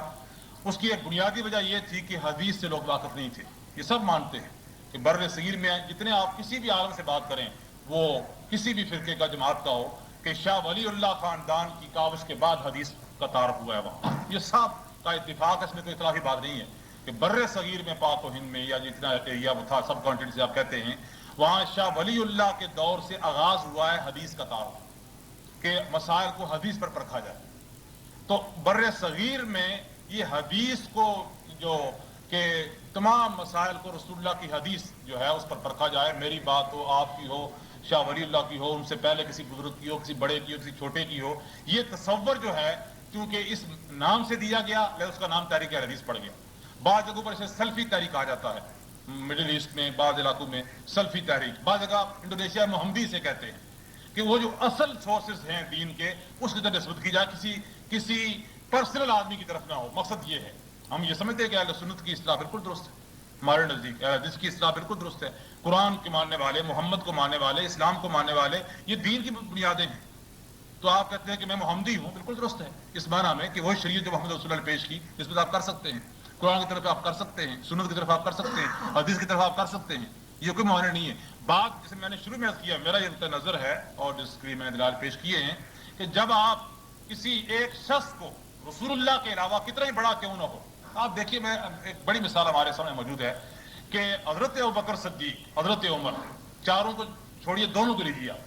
کہ وہ اتنی بھاری بھرکم شخصیتیں تھیں، اتنی بھاری بھرکم کہ وہ جو چاہتے کر سکتے تھے۔ یعنی اس وقت لوگ ان کے پیچھے لگنے کے لیے ان کی قیادت، ان کی لیڈرشپ، ان کی سیادت، اور ظاہر ہے کہ اس دور میں وہ صرف وہ تخت کے یا بادشاہ کے امام نہیں تھے بلکہ وہ امامت کلی تھی ان کے پاس، معنی میں کہ تمام معاملات دین، نمازیں وہ پڑھاتے، خطبے وہ دیتے، دینی مسائل، قضا، آخری سٹیج وہی تھی مسلمانوں کی دینی رہنمائی کے لیے بھی۔ لیکن یہ بات آپ بھی مانتے ہیں، میں بھی مانتا ہوں کہ اس کے بعد کتنی صدیاں گزری ہیں امام مالک کے آنے تک، کتنی صدیاں گزری ہیں، درمیان میں کوئی صدیقی، کوئی عمری، کوئی عثمانی کوئی ہوئے ہیں، یہ اس نام پر کوئی نسبت کیوں نہیں ہوئی؟ انہوں نے بڑے کام کیے، انہوں نے فتوے دیے، انہوں نے فیصلے کیے، تو اس کی ضرورت نہیں محسوس کی گئی۔ تو اس لیے ہم یہ کہتے ہیں کہ انہوں نے اس زمانے میں عبداللہ بن مسعود رضی اللہ تعالیٰ عنہ بہت بڑے فقیہ تھے، امام ابو حنیفہ رحمۃ اللہ نے اتحادات کی کہ ایک بڑا سورس عبداللہ بن مسعود کے فتاوے ہیں اور ان کی آراء ہیں بہت زیادہ حد تک۔ اس لیے اور بعض صحابہ میں بڑے بڑے جلیل القدر صحابہ کرام ہیں جن کو عمر فاروق بلایا کرتے تھے مسئلے پوچھنے کے لیے کہ مجھے نہیں تم بتاؤ ان کو کہ یہ کیا ہے، تو ان کے آخر ماننے والے لوگ ہوں گے، کتنے ہوں گے جو ان کی رائے قبول کر، لیکن انہوں نے نسبت نہیں کی کہ میرا امام فلاں ہے، کیوں کہ بات پہ چل نکلتی مقابلے شروع ہو جاتے، کوئی کہتا میرا قبیلے کا فلاں ہے، کوئی کہتا نہیں عمر فاروق اچھے تھے، کوئی کہتا ابوبکر صدیق اچھے تھے۔ تو یہ اصل مسئلہ ہے، اس لیے باقی جو نسبتیں ہیں وہ کوئی ضروری نہیں ہے، نسبت جو ہے ہم اسلام کی، مسلم کی، وہ کافی ہمارے لیے۔ یہ نسبتیں جو ہیں کہ باقی باتوں کو چھوڑ کر قرآن کو مانا جائے، قرآن اصل اساس ہے، عام چیزوں کو چھوڑ کر سنت مانی جائے، دوسروں کو باتوں کو چھوڑ کر حدیث رسول اللہ کی بات مانی جائے، یہ جو ہیں یہ نسبتیں اس معنی میں ہیں کہ آپ اس سے کوئی کسی کا ذاتی یا پرسنل کسی شخصیت کی طرف کوئی آپ کا تعصب پیدا نہیں ہوگا، جی وہ آ جا کر وہ اسلام ہی کے حوالے سے بات ہوگی۔ ہمارے سامنے احادیث کے مجموعے ہیں اس وقت موجود ہیں، اگر ان کو سامنے رکھا جائے، مجھ سے ہمارے استاد ایک لحاظ سے مولانا عزیز زبیدی جو تھے ابھی ماہر علوم حدیث میں، انہوں نے بخاری شریف کا لکھا ہے عربی میں اور حدیث پر کافی بار، جہاں تک مجھے میری معلومات درج کروں گا کہ سب سے بڑا حدیث کا جو ذخیرہ ہے وہ مسند احمد کا ہے، امام احمد بن حنبل رحمۃ اللہ علیہ کا، اور علماء جتنے بھی اس دور کے ہیں، تمام مکاتب فکر کے جو جید علماء یا منصف مزاج علماء، انصاف کرنے والے، انہوں نے یہ کہا ہے کہ امام احمد بن حنبل کے چونکہ حدیث کا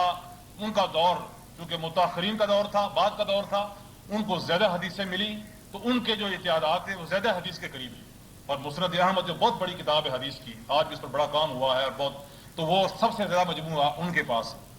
جی، یہ کتابیں تو سب نے یا ان کے جو پیروکار ہیں زیادہ، ان کے اصل میں اجتہادات انہوں نے جمع کیے ہیں۔ یہ ایک دوسرا موضوع ہے کہ بعض نے خود لکھے ہیں، بعض ان کے شاگردوں نے جمع کیے ہیں، یہ ایک دوسری بحث ہے، اس میں علماء علمی انداز سے بحث کر سکتے ہیں۔ لیکن بہرحال اس میں یہ ہے کہ اجتہادات کے نقطۂ نظر سے جو مجتہدانہ بصیرت میں یہ سمجھتا ہوں کہ امام ابو حنیفہ رحمۃ اللہ علیہ کا مقام بڑا نمایاں ہے۔ بحثیں یا اس طرح کے موضوع جو ہیں وہ ہمارے لیے کافی نئے ہیں، ہم کافی گھبراتے بھی ہیں، اس میں بات کرنے میں ڈرتے بھی ہیں، احتیاط بھی برتے ہیں، لیکن ہمارا نقطۂ نظر یہ ہے کہ ہم ایسی محفل میں اگر ان پر بات چیت کر لیا کریں تو بہت سے شبہ دور ہو جاتے ہیں۔ یہ کوئی ضروری نہیں ہوتا کہ ہر آدمی کی ہر بات مانی جائے، آپ اپنی بات چھوڑ دیں، لیکن اس میں توسع پیدا ہوتا ہے، ذہن میں وسط پیدا ہوتی ہے۔ ہمارے یہاں بڑی مرض بیماری یہ ہے کہ ہم انگریزوں کے، عیسائیوں کے، غیر مسلموں کی چیزیں ساری سن لیں۔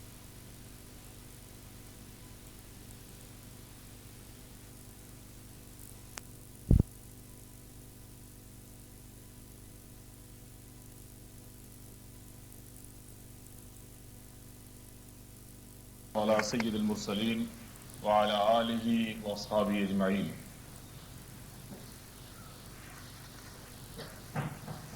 ابھی آپ ہمارے انتہائی بزرگ اور علمی شخصیت مولانا زبیدی صاحب کے درس قرآن کے ضمن میں جو تربیت کا تسلسل ہے ایک مسلمان کی زندگی میں، اس موضوع پر انتہائی مفید اور انتہائی مؤثر باتیں سن رہے تھے، اور سچی بات تو یہی ہے کہ یہی وہ اصل ہماری ہم سب کی مرض ہے جس کا علاج بہرحال ہم نے کرنا ہے، اور یہی مقصد بھی ہے ایسے اجتماعات کا کہ اس طرح کی باتیں ہم سنیں اور ان پر غور کریں۔ ان کے اس بیان یا اس موضوع کی نوعیت سے مختلف قسم کا وہ موضوع ہے پر میں چند گزارشات پیش کروں گا، اور جیسا کہ حافظ صاحب نے اعلان میں کہا ہے کہ اہل حدیث کی دعوت کی عالمگیریت، تو یہ موضوع یا اس موضوع پر کچھ کہنے سے قبل میں دو باتوں کی وضاحت ضروری سمجھتا ہوں، کیونکہ شاید موضوع سے یا اس نام سے ہمارے وہ بھائی اور احباب جو اہل حدیث نہیں کہلواتے یا تنظیمی لحاظ سے ان کا اہل حدیث کی تنظیم سے تعلق نہیں، تو وہ یہ محسوس نہ کریں کہ ہم نے کوئی اختلافی موضوع یہاں رکھا ہے، نہیں، بلکہ جو بنیادی مقصد ہے وہ یہ ہے کہ کوئی بھی تنظیم، کوئی بھی جماعت اور کوئی بھی ادارہ جس دعوت کو پیش کر رہا ہے اس کے بارے میں وہ بتائے کہ ہم کیا دعوت دیتے ہیں۔ ممکن ہے کہ، اور میں یہ سمجھتا ہوں کہ کوئی بھی شخص جو بات بیان کرتا ہے یہ ضروری نہیں ہوتا کہ اس کی ہر بات سے آپ کو اتفاق ہو۔ ممکن ہے آپ کو اور احباب میں سے کسی کو میری کسی بات سے اختلاف ہو، یا اسے صحیح وہ سمجھ نہ آئے، یا وہ اسے غلط سمجھتا ہو، اسے حق حاصل ہے۔ تو اس لیے ہم یہ بھی سمجھتے ہیں کہ ایسے اجتماعات میں ہمیں اس توسع کے ساتھ یا وسعت نظری کے ساتھ شامل ہونا چاہیے کہ اگر کبھی جو ہمارے عام حالات میں خیالات ہم سنتے رہتے ہیں اس سے مختلف چیز بھی کوئی سننی پڑ جائے تو ہم اسے سنیں اور اس پر غور بھی کریں۔ ایک بات تو یہ ہے۔ دوسری جس بات کی میں وضاحت کرنا چاہتا ہوں، ظاہر ہے کہ ہماری جو دعوت ہے، ہمارا جو مشن ہے، اس کے حسن کو، اس کے فوائد کو، اس کی اچھائی جو ہے وہی میں بیان کروں گا، اور اس کے جو بہترین پہلو ہیں انہی کو میں سامنے رکھوں گا جو ہماری دعوت کی اساس ہیں۔ تو قدرتی طور پر جو لوگ اہل حدیث کہلواتے ہیں اور جو یہ دعویٰ کرتے ہیں اہل سنت یا اہل حدیث یا اس طرح کے جو القاب دیے جاتے ہیں، تو آپ کے سامنے وہ لوگ آئیں گے کہ کیا یہی اس دعوت کو پیش کرنے والے یہی لوگ ہیں، یا یہ وہ نمونہ ہیں جو اس دعوت کو پیش کرنے والے ہیں یا اس فرض کو وہ ادا کر رہے ہیں؟ بعین ہی جس طرح کہ ہم اسلام کو اور دین حق کو جب پیش کرتے ہیں تو ظاہر ہے کہ ہم اسی نقطۂ نظر سے ہی پیش کرتے ہیں کہ یہ سب سے سچا، سب سے کامل، سب سے اچھا اور سب سے مکمل دین ہے۔ اور جب ہمیں کوئی دیکھتا ہے اس دین کو ماننے والوں کو تو اسے یقین نہیں آتا کہ یہ اسی دین کے ماننے والے ہیں، یہ اسی دین پر چلنے والے ہیں۔ وہ مجھے یاد آتا ہے جو مشہور نیو مسلم ہے برادر یوسف اسلام، اس نے کئی بار یہ بات کہی ہے کہ مجھے سب سے زیادہ جو مشکل پیش ہے وہ یہی آئی مسلمان ہونے کے بعد، کہ مجھے اسلام اور مسلمانوں میں بڑا فرق نظر آیا، اور یہ مشکل میں نے اسی طرح پھر حل کی کہ جو اسلام ہے اس کا اس میں قصور نہیں ہے بلکہ مسلمانوں کا اس میں قصور ہے، اور اس طرح میں نے اپنے آپ کو مطمئن کیا۔ بہرحال میں یہ عرض کر رہا تھا کہ یہ دو باتیں جو ہیں یہ جو ہیں پیش نظر رہیں، تو اس کے بعد انشاءاللہ موضوع یا اس موضوع سے متعلق یا اس دعوت سے متعلق تمام پہلوؤں کو سمجھنا وہ آسان ہو جائے گا۔ قرآن حکیم میں دو آیتیں دین اسلام اور دعوت اسلامی کے بارے میں اور رسول اکرم صلی اللہ علیہ وسلم کی دعوت اور مشن کے بارے میں آئی ہیں۔ قطع نظر اس سے کہ کوئی دوسری دعوت یا کوئی دوسری تنظیم یا دوسرا کوئی مکتب فکر وہی باتیں جو ہم پیش کرتے ہیں وہی کہتے ہیں وہی پیش کرتے ہیں، اس سے ہمیں بحث نہیں ہے۔ میں صرف یہ عرض کروں گا کہ ہم کیا کہتے ہیں، ہماری کیا دعوت ہے، ہم کیا پیش کرتے ہیں، ہم کس بات کی طرف دعوت دیتے ہیں۔ ممکن ہے بعض لوگوں کو، اپنوں کو بھی اور دوسروں کو بھی، اور جس طرح کہ اسلام کے بارے میں ہے، خود ہمیں معلوم نہ ہو کہ ہمارا مشن کیا ہے، ہماری دعوت کیا اور اس کی بنیادی جو حیثیت ہے وہ کیا ہے۔ میں یہ سمجھتا ہوں کہ جب ہم یہ کہتے ہیں کہ ہم کتاب و سنت کو ماننے والے ہیں، ہمارے دین کی، ہماری دعوت کی جو اصل اساس ہے وہ قرآن اور حدیث ہے، اور ہم ان دو ہی چیزوں کو دین کے اصل ماخذ، دین کے اصل منبع اور دین کے اصل مصدر سمجھتے ہیں، جب ہم یہ بات کہتے ہیں تو پھر لا محالہ ہماری وہی دعوت ہے، ہمارا وہی مشن ہے جو محمد رسول اللہ صلی اللہ علیہ وسلم لے کر آئے۔ آگے میں اس کی بعض جزیات میں آ کر عرض کروں گا، بعض تفصیلات موجودہ صورتحال کے حوالے سے یا اس کے مطابق، لیکن اصل جو بنیاد ہے وہ یہی ہے کہ اسلام کے بارے میں جیسا کہ رسول اکرم صلی اللہ علیہ وسلم کو کی بعثت کا ذکر جہاں ہوا وہاں یہی کہا گیا کہ هو الذی بعث فی الامیین رسولا منہم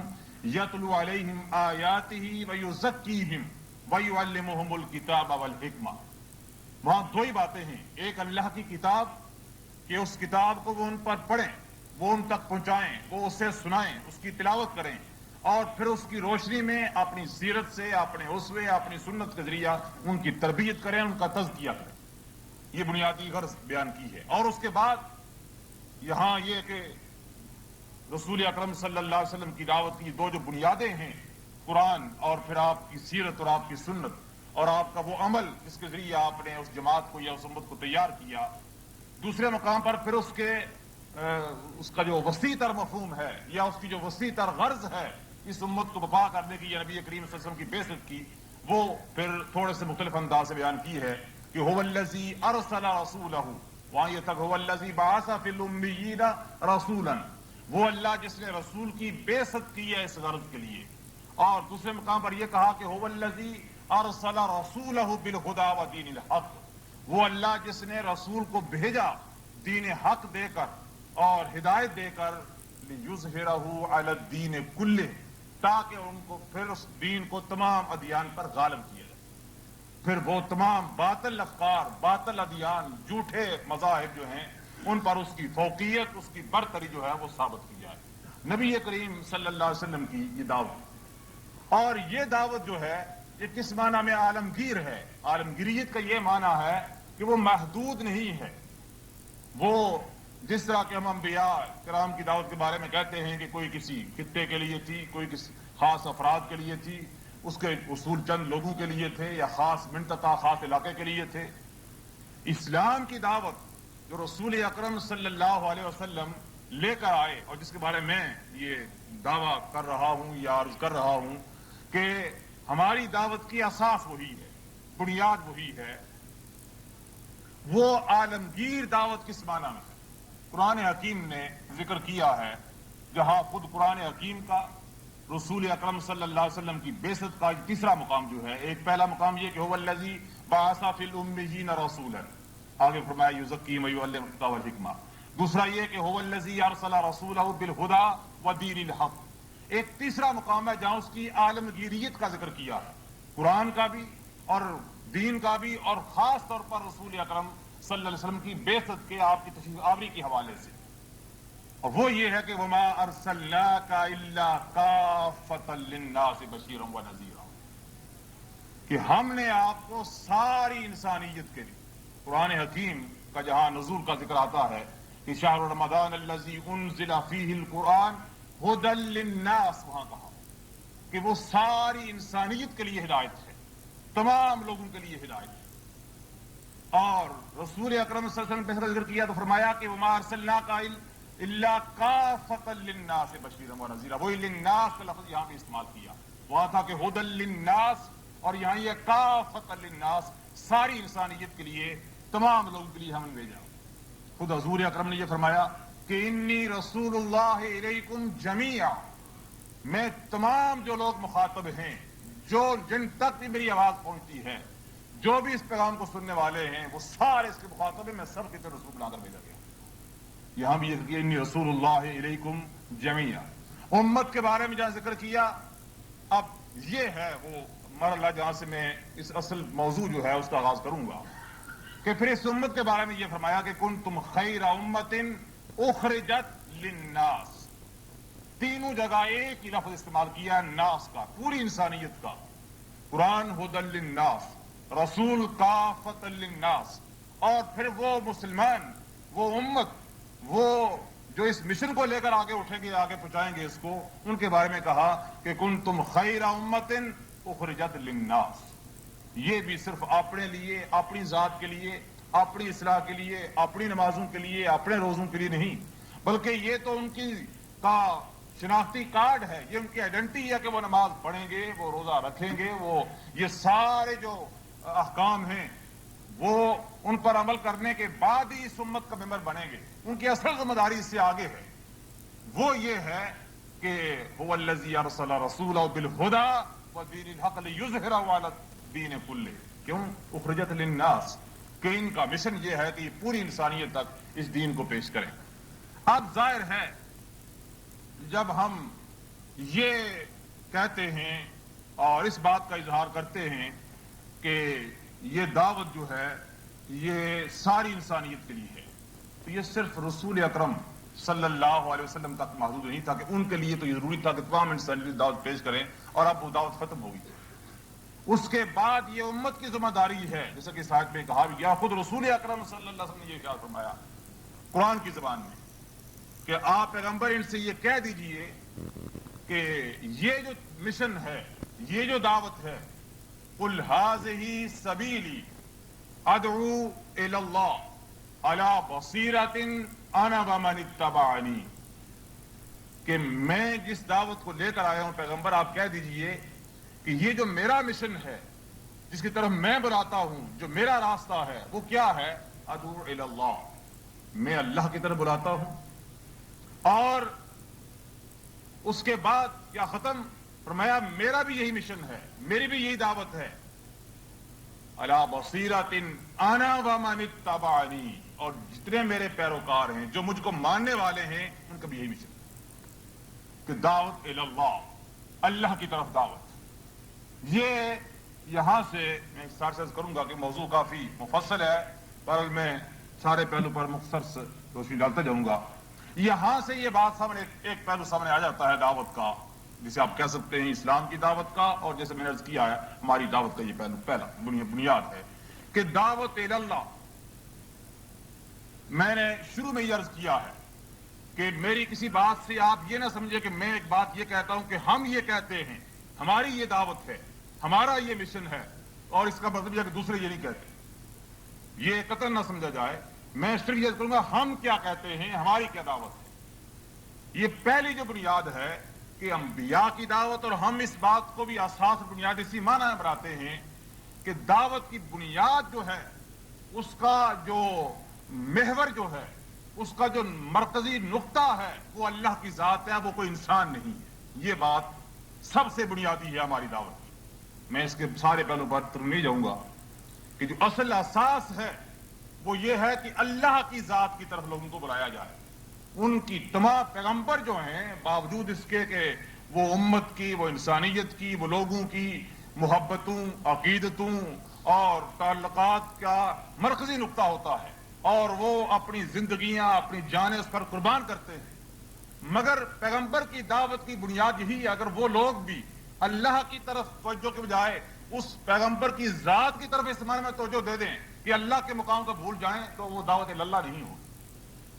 دعوت اللہ یہ ہے کہ شخصیت پرستی کی کوئی بھی قسم، کوئی بھی نوع، اس کی نفی ہوتی جائے آپ کے کردار سے، آپ کی دعوت سے اور آپ کے عمل سے. قرآن حکیم نے سورہ آل عمران میں اس بات کو ذرا اور واضح کر کے بیان کیا ہے. میرے خیال میں وہاں سے اگر آپ اس مقام پر غور کریں گے تو یہ بات اور واضح ہو جائے گی.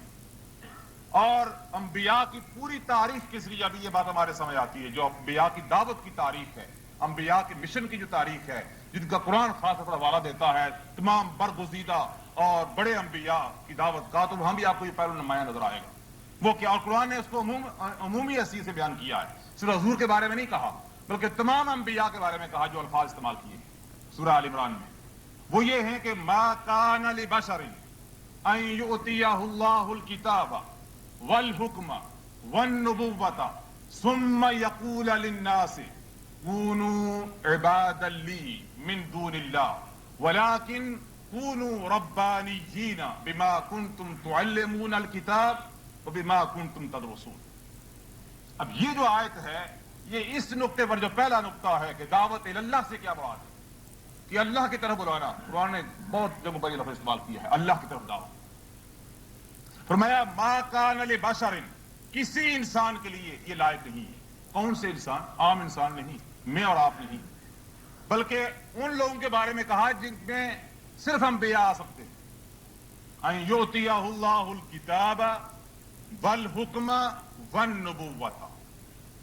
جن کو ہم کتاب دیں، جن کو ہم نبوت کا تاج پہنائیں، جن کو ہم لوگوں کے درمیان اللہ کی وحی کے ذریعہ حکم کی قوت عطا کریں، جو فیصلے کریں کہ حق کیا ہے، ناحق کیا ہے، سچائی کیا ہے، جھوٹ کیا ہے، باطل کیا ہے، حق کیا ہے، یہ بتائیں وہ لوگ. فرمایا وہ انبیاء جو ہیں، ما کان لبشر، نہ ہم نے انہیں اختیار دیا ہے، نہ ہم نے انہیں اجازت دی ہے، نہ ہم یہ پسند کرتے ہیں، نہ ان کے لیے یہ لائق ہے. یہ پوری طرح وضاحت کر دی. کسی کے لیے بھی جن کو یہ مقامات، یہ حیثیتیں حاصل ہیں، ان یؤتیہ اللہ الکتاب والحکم والنبوۃ ثم یقول للناس کونوا عبادا لی، وہ اس مقام سے فائدہ اٹھائے، وہ اس حیثیت سے فائدہ اٹھاتے ہوئے، اس منصب سے فائدہ اٹھاتے ہوئے کہ آؤ میری پرستش کرو، میری عبادت کرو. اس کی ذات جو ہے وہ اس معنی میں، یہ مسئلہ اس معنی میں کافی پیچیدہ یہ معلوم ہوتا ہے کہ ظاہر ہے کہ انبیاء، جیسا کہ اس بات سے بیان کر رہے تھے، اللہ والے جو اس دین کو پیش کرتے ہیں، آپ ان کو اس درمیان سے اس معنی میں نہیں نکال سکتے کہ ان کی رہنمائی، ان کی محنت، ان کی کاوش، ان کا مقام، ان کا مرتبہ، کہ وہ آپ کے سامنے رہے ہی نہیں اور آپ سب کچھ سیکھ لیں. لیکن یہاں جس بات کی نفی کی جا رہی ہے وہ یہ ہے کہ دعوت کے ضمن میں اللہ کی ذات کی طرف وہ اس طرح توجہ دلائے کہ اگر لوگوں کو محبت بھی اس سے ہو، لوگوں کی عقیدت بھی اس سے ہو، لوگ اس کے آگے بچھیں بھی اگر، تو صرف اسی بنیاد پر کہ یہ اللہ والا اللہ کی طرف بلاتا ہے. یہ نہیں کہ وہ خود کچھ بن گیا ہے، اس کی اپنی کوئی حیثیت اس طرح کی ہو گئی ہے. حقیقت میں دیکھا جائے تو انبیاء کرام، حضرت ابراہیم حضرت موسیٰ اور دوسرے تمام انبیاء علیہم السلام جو اصل ٹکراؤ ہوا ہے، جو اصل کلیش ہوا ہے انبیاء کا ان قوتوں سے جنہوں نے انہیں قبول نہیں کیا، تو اس کی بنیادی وجہ یہی تھی. خود نبی کریم صلی اللہ علیہ وسلم کہ حضرت ابراہیم کا یہ نمرود کا یہ تنازع نہیں تھا کہ نمرود کی آلریڈی اس کی پرستش ہو رہی تھی. پرستش کے یہاں صرف اتنا ہی معنی نہیں کہ اس کو وہ خدا مان کے اس کی عبادت کریں. پرستش کا یہ معنی ہے کہ ان کی تمام معاملات میں وہ ایک شخص ہے بس. وہ جو کہے وہ سچ ہے، وہ جو کر دے وہ ان کے لیے مثال ہے، جو وہ کہہ دے ان کے لیے کرنا فرض اور واجب ہے. اس کا حکم، اس کا قانون، اس کا فیصلہ، اس کی ہر بات. تو حضرت ابراہیم اور نمرود کا یہ جھگڑا نہیں تھا کہ ابراہیم علیہ السلام کہہ رہے تھے کہ مجھے مانو اور نمرود کہتے نہیں میں اس سے بہتر مجھے مانو. یہ بحث نہیں تھی، بات یہ جھگڑا نہیں تھی کہ ابراہیم اپنی سرداری یا ابراہیم اپنی بڑائی یا ابراہیم وہ جو لوگ جس طرح کے نمرود کے پیچھے لگے ہوئے تھے یا جس طرح وہ منوا رہا تھا، ابراہیم کہتے تھے کہ نہیں میں اس سے بہتر ہوں مجھے اس طرح مانو. بات یہ نہیں تھی، بلکہ فرق یہ تھا کہ نمرود کی ساری کوشش، اس کی ساری کاوش یہ تھی کہ اس ملک میں، اس قوم میں صرف میرے برابر، میری طرح کا اور کوئی نہیں، لہذا وہ تمام محبتیں، عقیدتیں چاہے وہ عبادت کی حد تک پہنچ جائیں وہ صرف میرے لیے. ابراہیم علیہ السلام کی رات کیا تھی کہ نہیں تو نہیں، اللہ ہے، وہ ذات ہے جو میرا بھی رب ہے تیرا بھی رب ہے، جو ساری کائنات کا رب ہے، جس کے آگے ہم سارے بے بس ہیں، سارے لاچار ہیں. ان کی یہ دعوت تھی. موسیٰ اور فرعون کا یہ جھگڑا نہیں تھا کہ موسیٰ علیہ السلام اپنی ذات کے لیے کہہ رہے تھے اور فرعون اپنا. فرق یہ تھا کہ موسیٰ علیہ السلام کی دعوت یہ تھی کہ میرا بھی رب ہے، میں بھی اس کے آگے جھکوں گا، تم بھی اس کے آگے جھکو، میں بھی اسی کو مانتا ہوں، قانون، حکم، فیصلہ، عبادت، ہر چیز اس کے ہاتھ. رسول اکرم صلی اللہ علیہ وسلم ابو جہل کے ساتھ، ابو لہب کے ساتھ اور دوسرے سرداران مکہ یا سرداران قریش کے ساتھ یہ جھگڑا نہیں تھا کہ حضور اس سرداری کو لینا چاہتے جو انہیں حاصل ہو چکی تھی کہ نہیں مجھے مانو اور میں جو قبیلے اور سردار کی جو بھائی ہے یہ مجھے عطا کرو. یہ بات نہیں تھی، بلکہ رسول اکرم صلی اللہ علیہ وسلم ان سارے بتوں کو جن کی پرستش ہو رہی تھی کسی نہ کسی معنی میں، جن میں وہ سردار بھی شامل تھے، جن میں وہ شخصیات بھی تھی، آپ کی دعوت یہ تھی کہ اللہ ادعو الی اللہ علی بصیرۃ انا ومن اتبعنی. تو یہاں سے جو بات پوری طرح واضح ہوتی ہے وہ یہ ہے کہ دعوت کی جو بنیاد ہے وہ کوئی بھی بڑی سی بڑی یا کتنی بھی عظیم شخصیت کیوں نہ ہو، رسول اکرم صلی اللہ علیہ وسلم کے بارے میں جو دو خیال ظاہر ہے کہ آپ سے بڑی شخصیت مسلمان کے نزدیک اور کوئی نہیں ہو سکتی. اللہ کی ذات کے بعد کائنات میں، مخلوق میں آپ سے بڑھ کر اور کوئی نہیں ہو سکتا. کسی دوسری شخصیت یا کوئی دوسری بہت بڑی علمی شخصیت، عالم، علم میں، ولایت میں، تقوی میں، پرہیزگاری میں، ظاہر ہے کہ بے شمار انگنت شخصیتیں اسلام میں پیدا ہوئی ہیں، مگر جو رسول اکرم کا مقام ہے ظاہر ہے کوئی نسبت ہی نہیں ہے، کوئی مناسبت ہی نہیں ہے، کوئی مقابلہ نہیں کر سکتے، آپ کوئی مثال ہی نہیں دے سکتے. مگر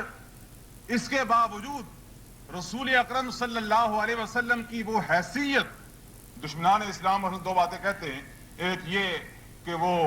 حضرت صلی اللہ علیہ وسلم کا وہ کہتے ہی محمدن دین تھا، یہ خود گویا کہ حضور نے بنایا ہوا تھا. وہ ساری یہ کوشش کرتے ہیں، کیوں یہ کرتے ہیں؟ تاکہ بات جو ہے وہ جو اصل ہدف ہے اس سے ہٹ جائے. وہ یہ کوشش کرتے ہیں کہ یہ سارا دین ان کا بنایا ہوا ہے. قرآن حکیم نے تو اس کی کئی مثالیں اسی لیے پیش کی ہیں، کئی مثالیں دی ہیں جہاں رسول اکرم صلی اللہ علیہ وسلم بذریعہ وحی جو ہے وہ حضور کو بتایا گیا کہ ایسے نہیں ایسے کرو، ایسے نہیں ایسے کرو. یہ کیوں بتانا مقصود تھا؟ اللہ چاہتا تو اس کے بغیر بھی کام کر سکتا تھا کہ پہلے ہی اللہ کے رسول کے ذہن میں ساری باتیں ڈال دیں، مگر حضور سے ایک بات ہوئی، فرمایا نہیں یہ نہیں ایسے نہیں ایسے کرنا. جیسے حضرت نوح کا مسئلہ ہے، ان سے ایک بات ہوئی، فرمایا نوح آئندہ ایسے نہیں کرنا. تو یہ کیوں ایسے ہوا؟ اس لیے کہ بتانا یہ مقصود تھا کہ اصل جو پاور اور قوت ہے دین کی یا فیصلے کی وہ ان کے پاس بھی نہیں. دین جو ہے وہ اللہ کی طرف سے ہے، اور لوگوں کو اگر بلانا ہے تو اس دین کی طرف بلاؤ کہ وہ جو اللہ کی طرف سے ہے اور جس کی ہر بات کا فیصلہ صرف اللہ کی ذات کرتی ہے اور کوئی نہیں کر سکتا. تو یہاں میں یہ عرض کر رہا تھا کہ ایک تو بنیادی جو بات ہے وہ یہی ہے کہ اس اساس اور اصول کو صحیح طور پر اپنایا جائے تو شخصی جو نسبتیں ہیں ان کی نفی ہوتی ہے. کوئی بھی شخص اس معنی میں وہ ہمارے سامنے نہیں ہے. اگر ہم نے یہ فیصلہ کر لیا کہ دین رسول اللہ کا بنایا ہوا بھی نہیں ہے, اگر ہم یہ سمجھتے ہیں کہ رسول اللہ نے اپنی طرف سے نہیں بنایا, رسول اللہ صلی اللہ علیہ وسلم کو یہ حق بھی نہیں تھا کہ وہ بناتے, جیسے قرآن نے یہاں کہا, بلکہ آپ یہ کہتے تھے کہ وَلَٰكِن كُونُوا رَبَّانِيِّينَ, تو پھر کسی دوسرے کے بارے میں میرے خیال میں تصور بھی نہیں کر سکتے کہ کوئی دوسری شخصیت اس معنی میں کہ ہم اسے اتھارٹی سمجھ کر اور یہ اسے حق دے دیں کہ وہ یہ کر سکتا ہے. ہماری دعوت کی بنیادی ایک بات یہی ہے کہ رسول اکرم صلی اللہ علیہ وسلم کی ذات ہو یا کوئی دوسرا ہو, اصل جو دعوت ہے حضور کی بھی اور تمام لوگوں کی ہے کہ اللہ کی طرف, کہ دین اللہ کی طرف سے نازل کرتا ہے, عبادت کے لائق صرف اللہ کی ذات ہے, تمام قوتیں تمام طاقتوں کا محور صرف اللہ کی ذات ہے. لہذا دعوت جو ہے وہ اس عقیدے کی, اس دین کی, اس مشن کی, اس تحریک کی, وہ دعوت اللہ ہونی چاہیے. اور اس میں کسی بھی حوالے سے میں یہاں یہ بھی وضاحت کر دوں کہ اس سے مقصود یہ بھی نہیں ہے کہ صرف جو فقہی مسائل کہ فلاں امام نے یہ کہا, فلاں امام نے یہ کہا, یہ بحث نہیں ہے یہاں کہ صرف یہی ایک مقصد ہے کہ آپ کے اپنے فقہی مسائل ہیں, دوسرے کے اور ہیں, تیسرے کے اور ہیں, ہمارے اور ہیں, دوسروں کے اور ہیں. یہ دعوت صرف فقہی مسائل کی نہیں ہے بلکہ تمام شریعت میں یہی بنیاد ہونی چاہیے. تمام شرعی مسائل میں, چاہے وہ فقہی مسائل ہیں, چاہے وہ جزوی مسائل ہیں, چاہے وہ اصولی مسائل ہیں, چاہے وہ عقیدے کے مسئلے ہیں, چاہے وہ اعمال ہیں, اعمال کے چاہے وہ جزیات ہیں, معاملات کے ہیں, لین دین کے ہیں, معاشرت کے ہیں, شادی غمی کے ہیں, جو بھی مسائل ہیں ان تمام میں یہ اصول ہونا چاہیے کہ اللہ کی طرف سے جو رسول اکرم کو حق تفویض کیا گیا تھا اس چیز کو پیش کرنے کا وہ کیا ہے,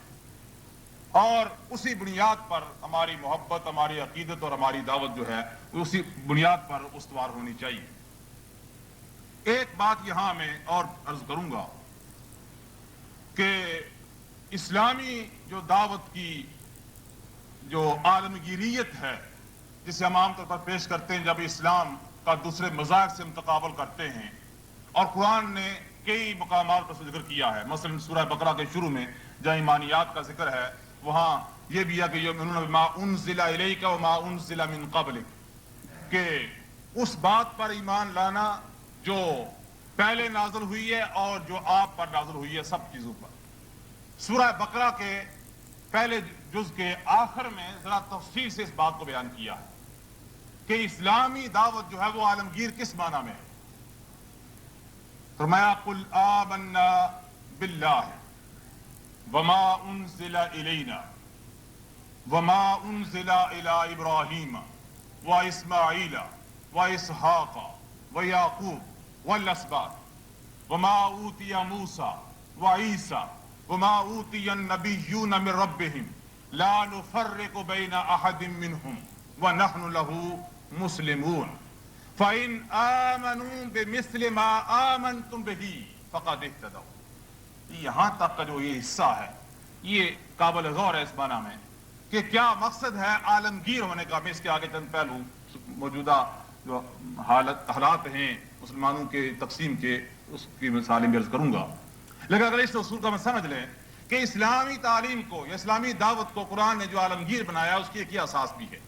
کہ پیغمبر ان سے یہ کہہ دیجئے کہ ہم صرف آپ پر یا آپ کے حوالے سے اس قرآن پر یا رسول کی حیثیت سے آپ پر صرف ایمان نہیں لائے, بلکہ وہ تمام انبیاء جن کے بارے میں یہ بھی جانتے ہیں, جن کو ماننے والے موجود ہیں, جن کی کتابوں کا کوئی نہ کوئی تصور موجود ہے, کوئی نہ کوئی شکل موجود ہے, جن کے یہاں شریعت کا, دین کا یا مذہب کا کوئی نہ کوئی خاکہ پایا جاتا ہے ان کے ہاں, چاہے وہ روایات کی شکل میں ہے, چاہے رسومات کی شکل میں ہے, چاہے بعض حقیقتیں موجود ہیں. ان سب کے بارے میں آپ کہہ دیجئے کہ آمنا باللہ وما انزل الینا, ہم اللہ پر ایمان لائے ہیں اور وہ جو ہماری طرف آیا ہے, جو قرآن ہم پر نازل کیا کہ جو آپ پر وحی ہوئی ہے ہماری طرف آپ کے ذریعہ, اس پر بھی ہم ایمان لائے ہیں. لیکن یہاں تک نہیں, آگے یہ فرمایا کہ وما انزل الی ابراہیم, ہم اس پر بھی ایمان لاتے ہیں جو ابراہیم پر نازل ہوا, ہم اس پر بھی ایمان لاتے ہیں جو اسماعیل پر نازل ہوا, جو اسحاق پر نازل ہوا, جو یعقوب پر نازل ہوا, اور جو ان کی اولاد میں سے انبیاء ہوئے جو ان پر نازل ہوا علیہم الصلوۃ والسلام, ہم ان پر ایمان لاتے ہیں. آگے پھر ذکر کیا یہودی اور عیسائیوں کا خاص طور پر وما اوتی موسیٰ و عیسیٰ، جو موسیٰ علیہ السلام، جو عیسیٰ علیہ السلام، جو ان کو دی گئی شریعت، جو دین اور جو بھی شریعت ان پر نازل ہوئی، جو اللہ کے بھی نازل ہوئی، ہم اسے بھی مانتے ہیں، یعنی انہیں بھی رسول مانتے ہیں، انہیں بھی اللہ کے نبی مانتے ہیں۔ وما اوتی النبیون من ربہم، اور جن کے نام نہیں یہاں آئے مگر وہ اللہ کی طرف سے انہیں رسالت اور نبوت کا منصب سونپا گیا، ان پر بھی ایمان لاتے ہیں۔ لا نفرق بین احد منہم، ہم کسی کے درمیان بھی تفریق نہیں کرتے، ہم فرق نہیں کرتے۔ کیا معنی فرق کرنے کا؟ انبیاء میں مدارج کا، درجات کا فرق تو ہے۔ رسول اکرم صلی اللہ علیہ وسلم، اس کا ایک تو یہ معنی ہے کہ حضرت کا جو مقام، منصب وہ دوسرے انبیاء کے مقابلے میں بہت بلند ہے، وہ بہت اونچا ہے۔ تو یہاں یہ کہ لا نفرق بین احد من رسل، ہم رسولوں میں سے کسی کے درمیان کوئی فرق نہیں کرتے۔ کیا معنی اس کا؟ ایک تو یہ معنی ہے کہ ہم ایمان کے لحاظ سے،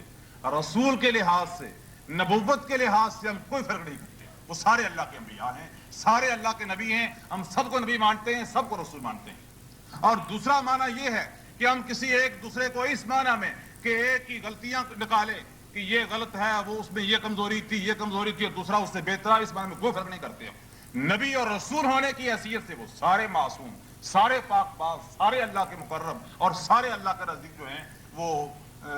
محبوب ہیں۔ یہ کہ لا نفرق بین احد من الرسل، یہ جو اصول ہم بناتے ہیں دعوت کی عالمگیریت کا، اسلام کی دعوت عالمگیر ہے، اس معنی میں کہ اس میں کوئی چیز خالی نہیں ہے، اور ہر دور کے لیے، ہر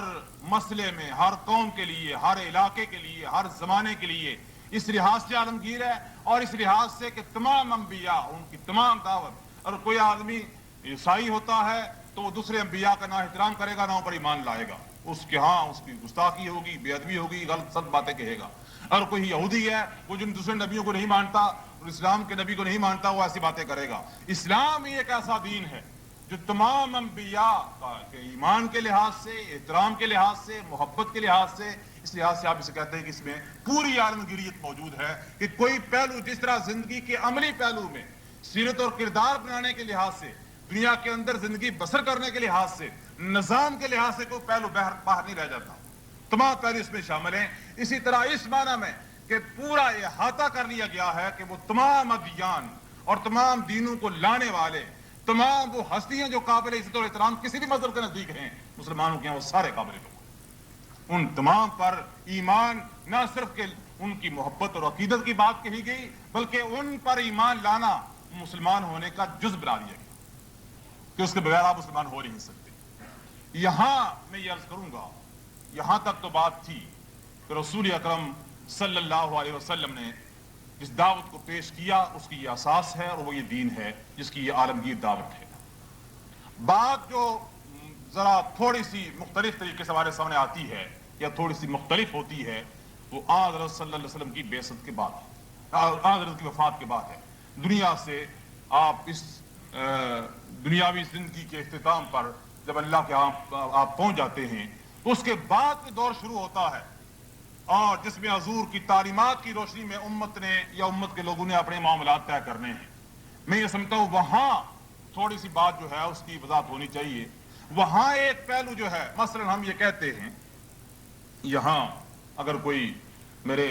اہل تشیع یا شیعہ حضرات میں سے ہوں تو ان سے میں معذرت کے ساتھ یہ عرض کروں گا، صرف بات کو سمجھانے کے لیے، کہ خلفاء کا زمانہ آتا ہے اور ظاہر ہے کہ شیعہ کے مقابلے میں، اہل تشیع حضرات کے مقابلے میں باقی جتنے مسلمان ہیں وہ اہل سنت ہیں۔ جو اصطلاح ہمارے یہاں بعض اوقات یہ جو اصطلاح استعمال ہوتی ہے وہابی سنی کی، حنفی سنی کی، اصطلاح غلط ہے۔ جب آپ یہ کہیں گے مسلمانوں کے جو مقاطع فکر ہیں یا تحریکیں ہیں یا دعوتیں ہیں یا جماعتیں ہیں، جو بھی آپ نام رکھ لیں، جب آپ یہ کہیں گے کہ شیعہ اور اہل سنت، و اہل سنت میں وہ تمام مسلمان شامل ہیں جو اہل تشیع میں شامل نہیں ہیں، وہ تمام اس میں جو مسلمان ہیں، جو بنیادی فکری عقائد جو ہیں وہی جو مسلمانوں کے ہیں، لیکن مراد اس سے وہ قادیانی یا دوسرے جو ہیں غیر مسلم وہ مراد نہیں، وہ سارے کے سارے جو ہیں وہ اہل سنت میں آتے ہیں۔ ہم ایک دلیل پیش کرتے ہیں یہاں ان حضرات کے بارے میں کہ ہمارے درست راستے پر ہونے کی ایک دلیل اور ایک ثبوت یا ایک نشانی اور علامت یہ ہے کہ انہوں نے ایک تقسیم کی کہ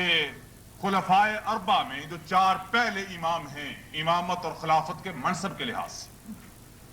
وہاں ایک پہلی تقسیم شروع ہوئی امت میں رسول اکرم صلی اللہ علیہ وسلم کی اس امت جدائی کے بعد۔ یہ پہلی جو تقسیم ہوتی ہے اس کی اساس اسی تفریق سے ہے، تفریق پیدا کی گئی۔ میں نے اس نقطے کو سامنے رکھنا ہے کہ اسلام کے بارے میں ہمارا یہ پوائنٹ ہے غیر مسلموں کے سامنے کہ لا نفرق بین احد من رسول، کہ ہم تفریق نہیں کرتے، کسی کو مانیں کسی کو نہ مانیں، کسی کا نام لیں کسی کا نام نہ لیں، کسی پر ایمان لائیں کسی پر نہ لائیں۔ یہاں ہم نے یہ نقطہ پیش کیا کہ خلفائے اربع، چاروں خلفاء وہ ہمارے خلیفے، وہ چاروں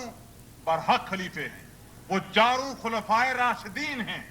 جنہیں کہتے ہیں کہ وہ خلیفہ راشد، وہ بکر بھی اسی مقام پر ہیں۔ میں نے شروع میں عرض کیا ہے کہ مناصب، درجات اور رسول اکرم کی بعض ارشادات کی روشنی میں، ان کی اپنی قربانی اور ایثار کی روشنی میں، ان کی دینی خدمات کی روشنی میں وہ تو فرق ہوگا، مگر بحیثیت خلیفہ راشد ہونے کوئی فرق نہیں ہے۔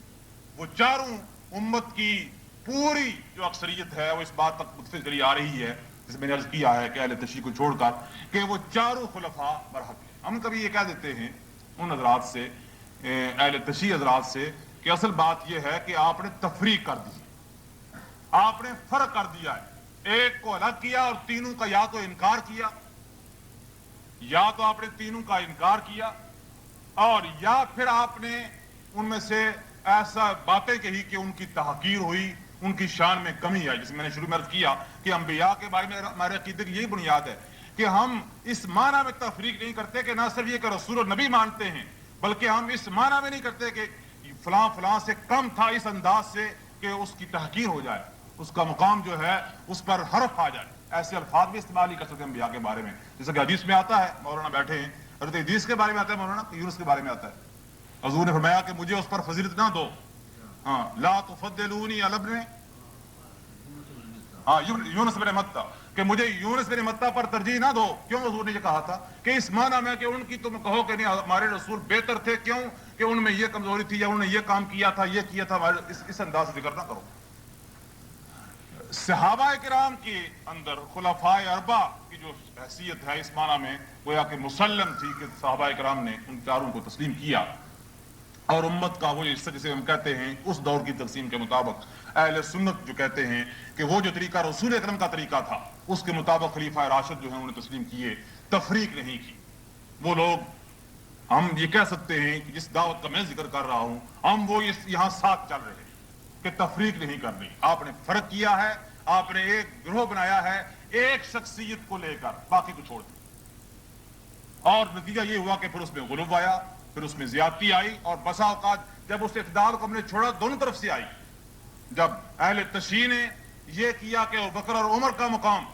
گرانے کی کوشش کی، یا بعض اوقات ناروا جو ان میں سے بعض لوگ ہوتے ہیں، سارے کے بارے میں نہیں کہہ سکتا، تو انہوں نے جب ایسی باتیں کہی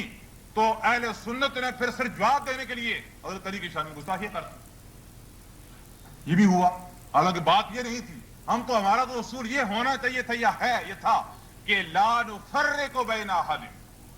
ہم تفریق اس معنی میں کرتے نہیں ہیں کہ دعوت کی بنیاد ایک ہے اور وہ سارے کے سارے خلفائے راشدین،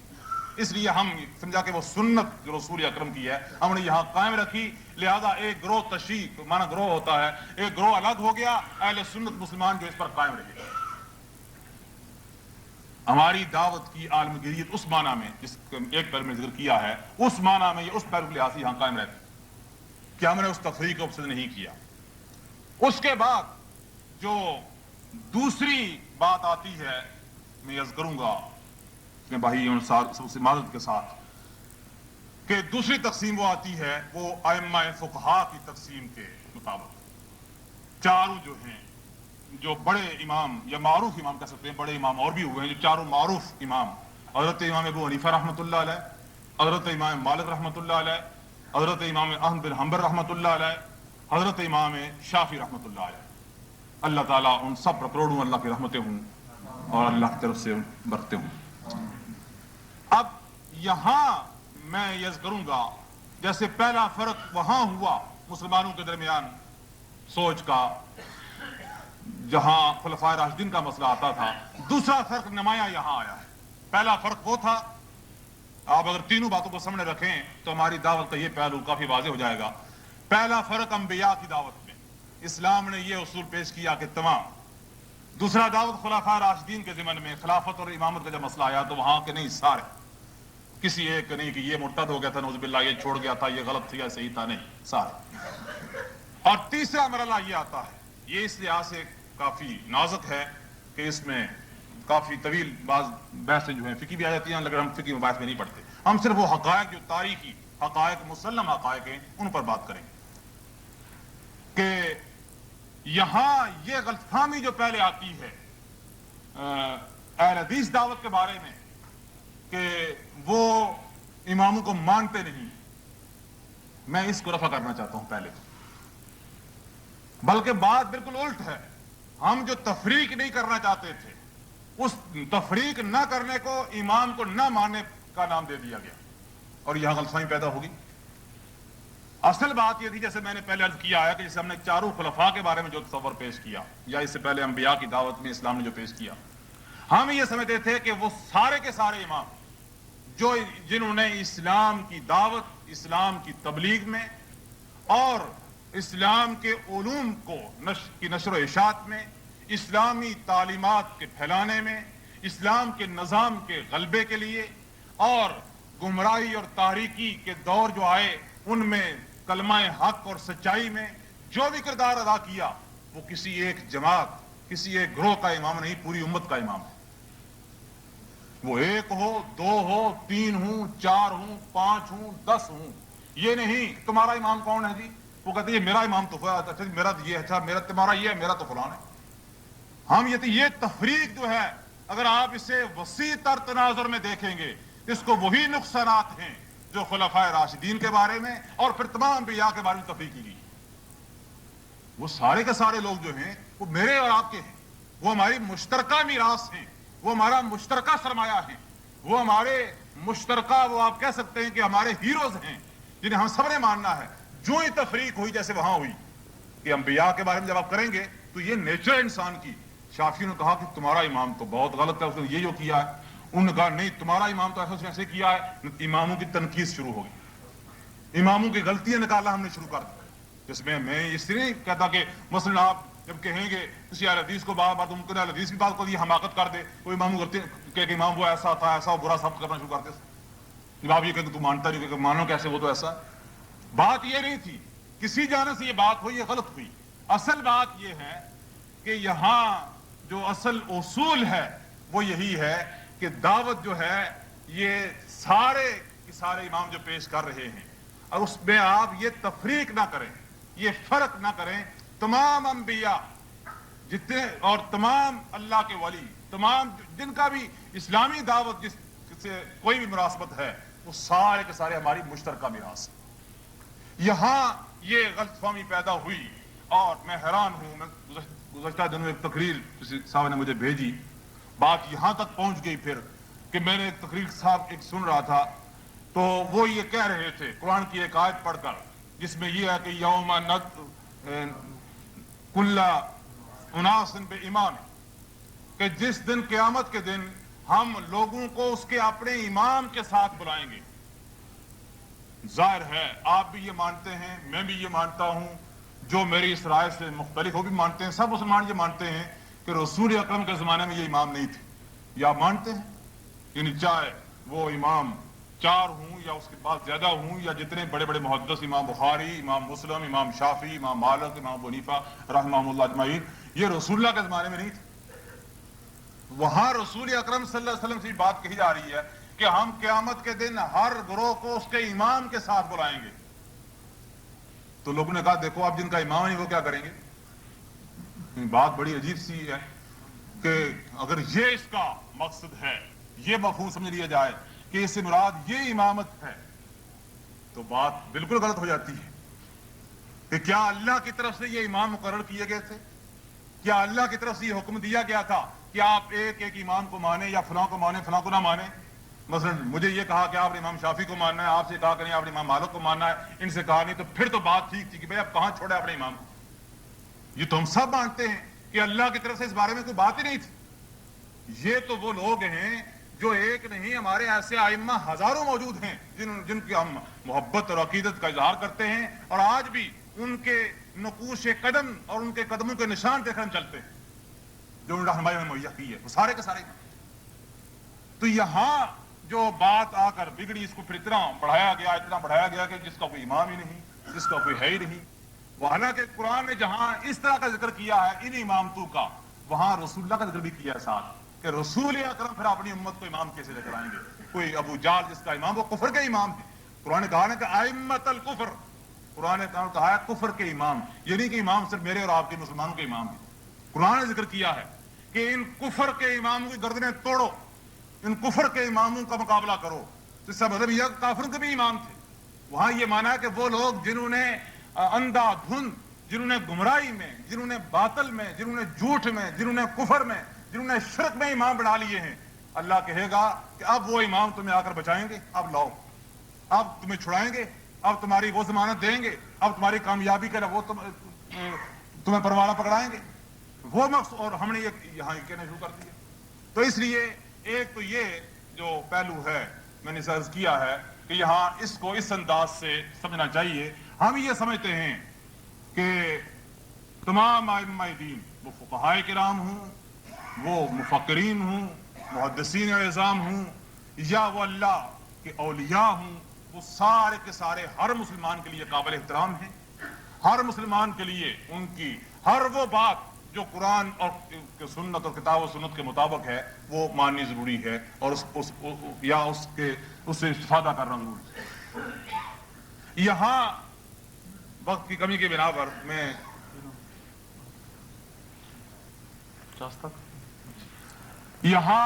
میں یہ چند باتیں جو عام طور پر ہمارے ذہن میں بعض اوقات آتی ہیں ان کی بھی ساتھ ساتھ وضاحت کرتا جاؤں۔ ایک جیسے میں نے ذکر کیا اس آیت کے بارے میں کہ یہ آیت اس طرح بے موقع بے محل پڑھی جاتی ہے۔ ایک اور بات بھی ہمارے ذہن میں بعض اوقات پیدا ہوتی ہے کہ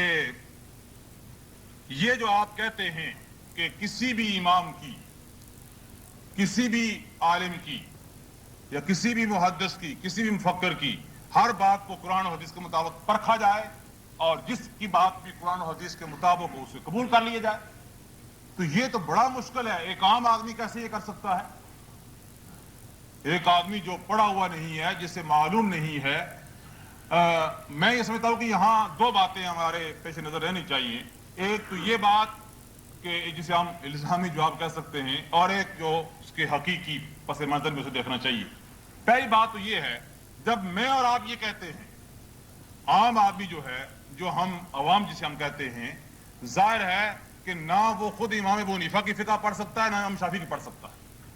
نہ وہ امام مالک کی پڑھ سکتا ہے۔ جس طرح اس کے لیے حدیث براہ راست سمجھنا مشکل ہے،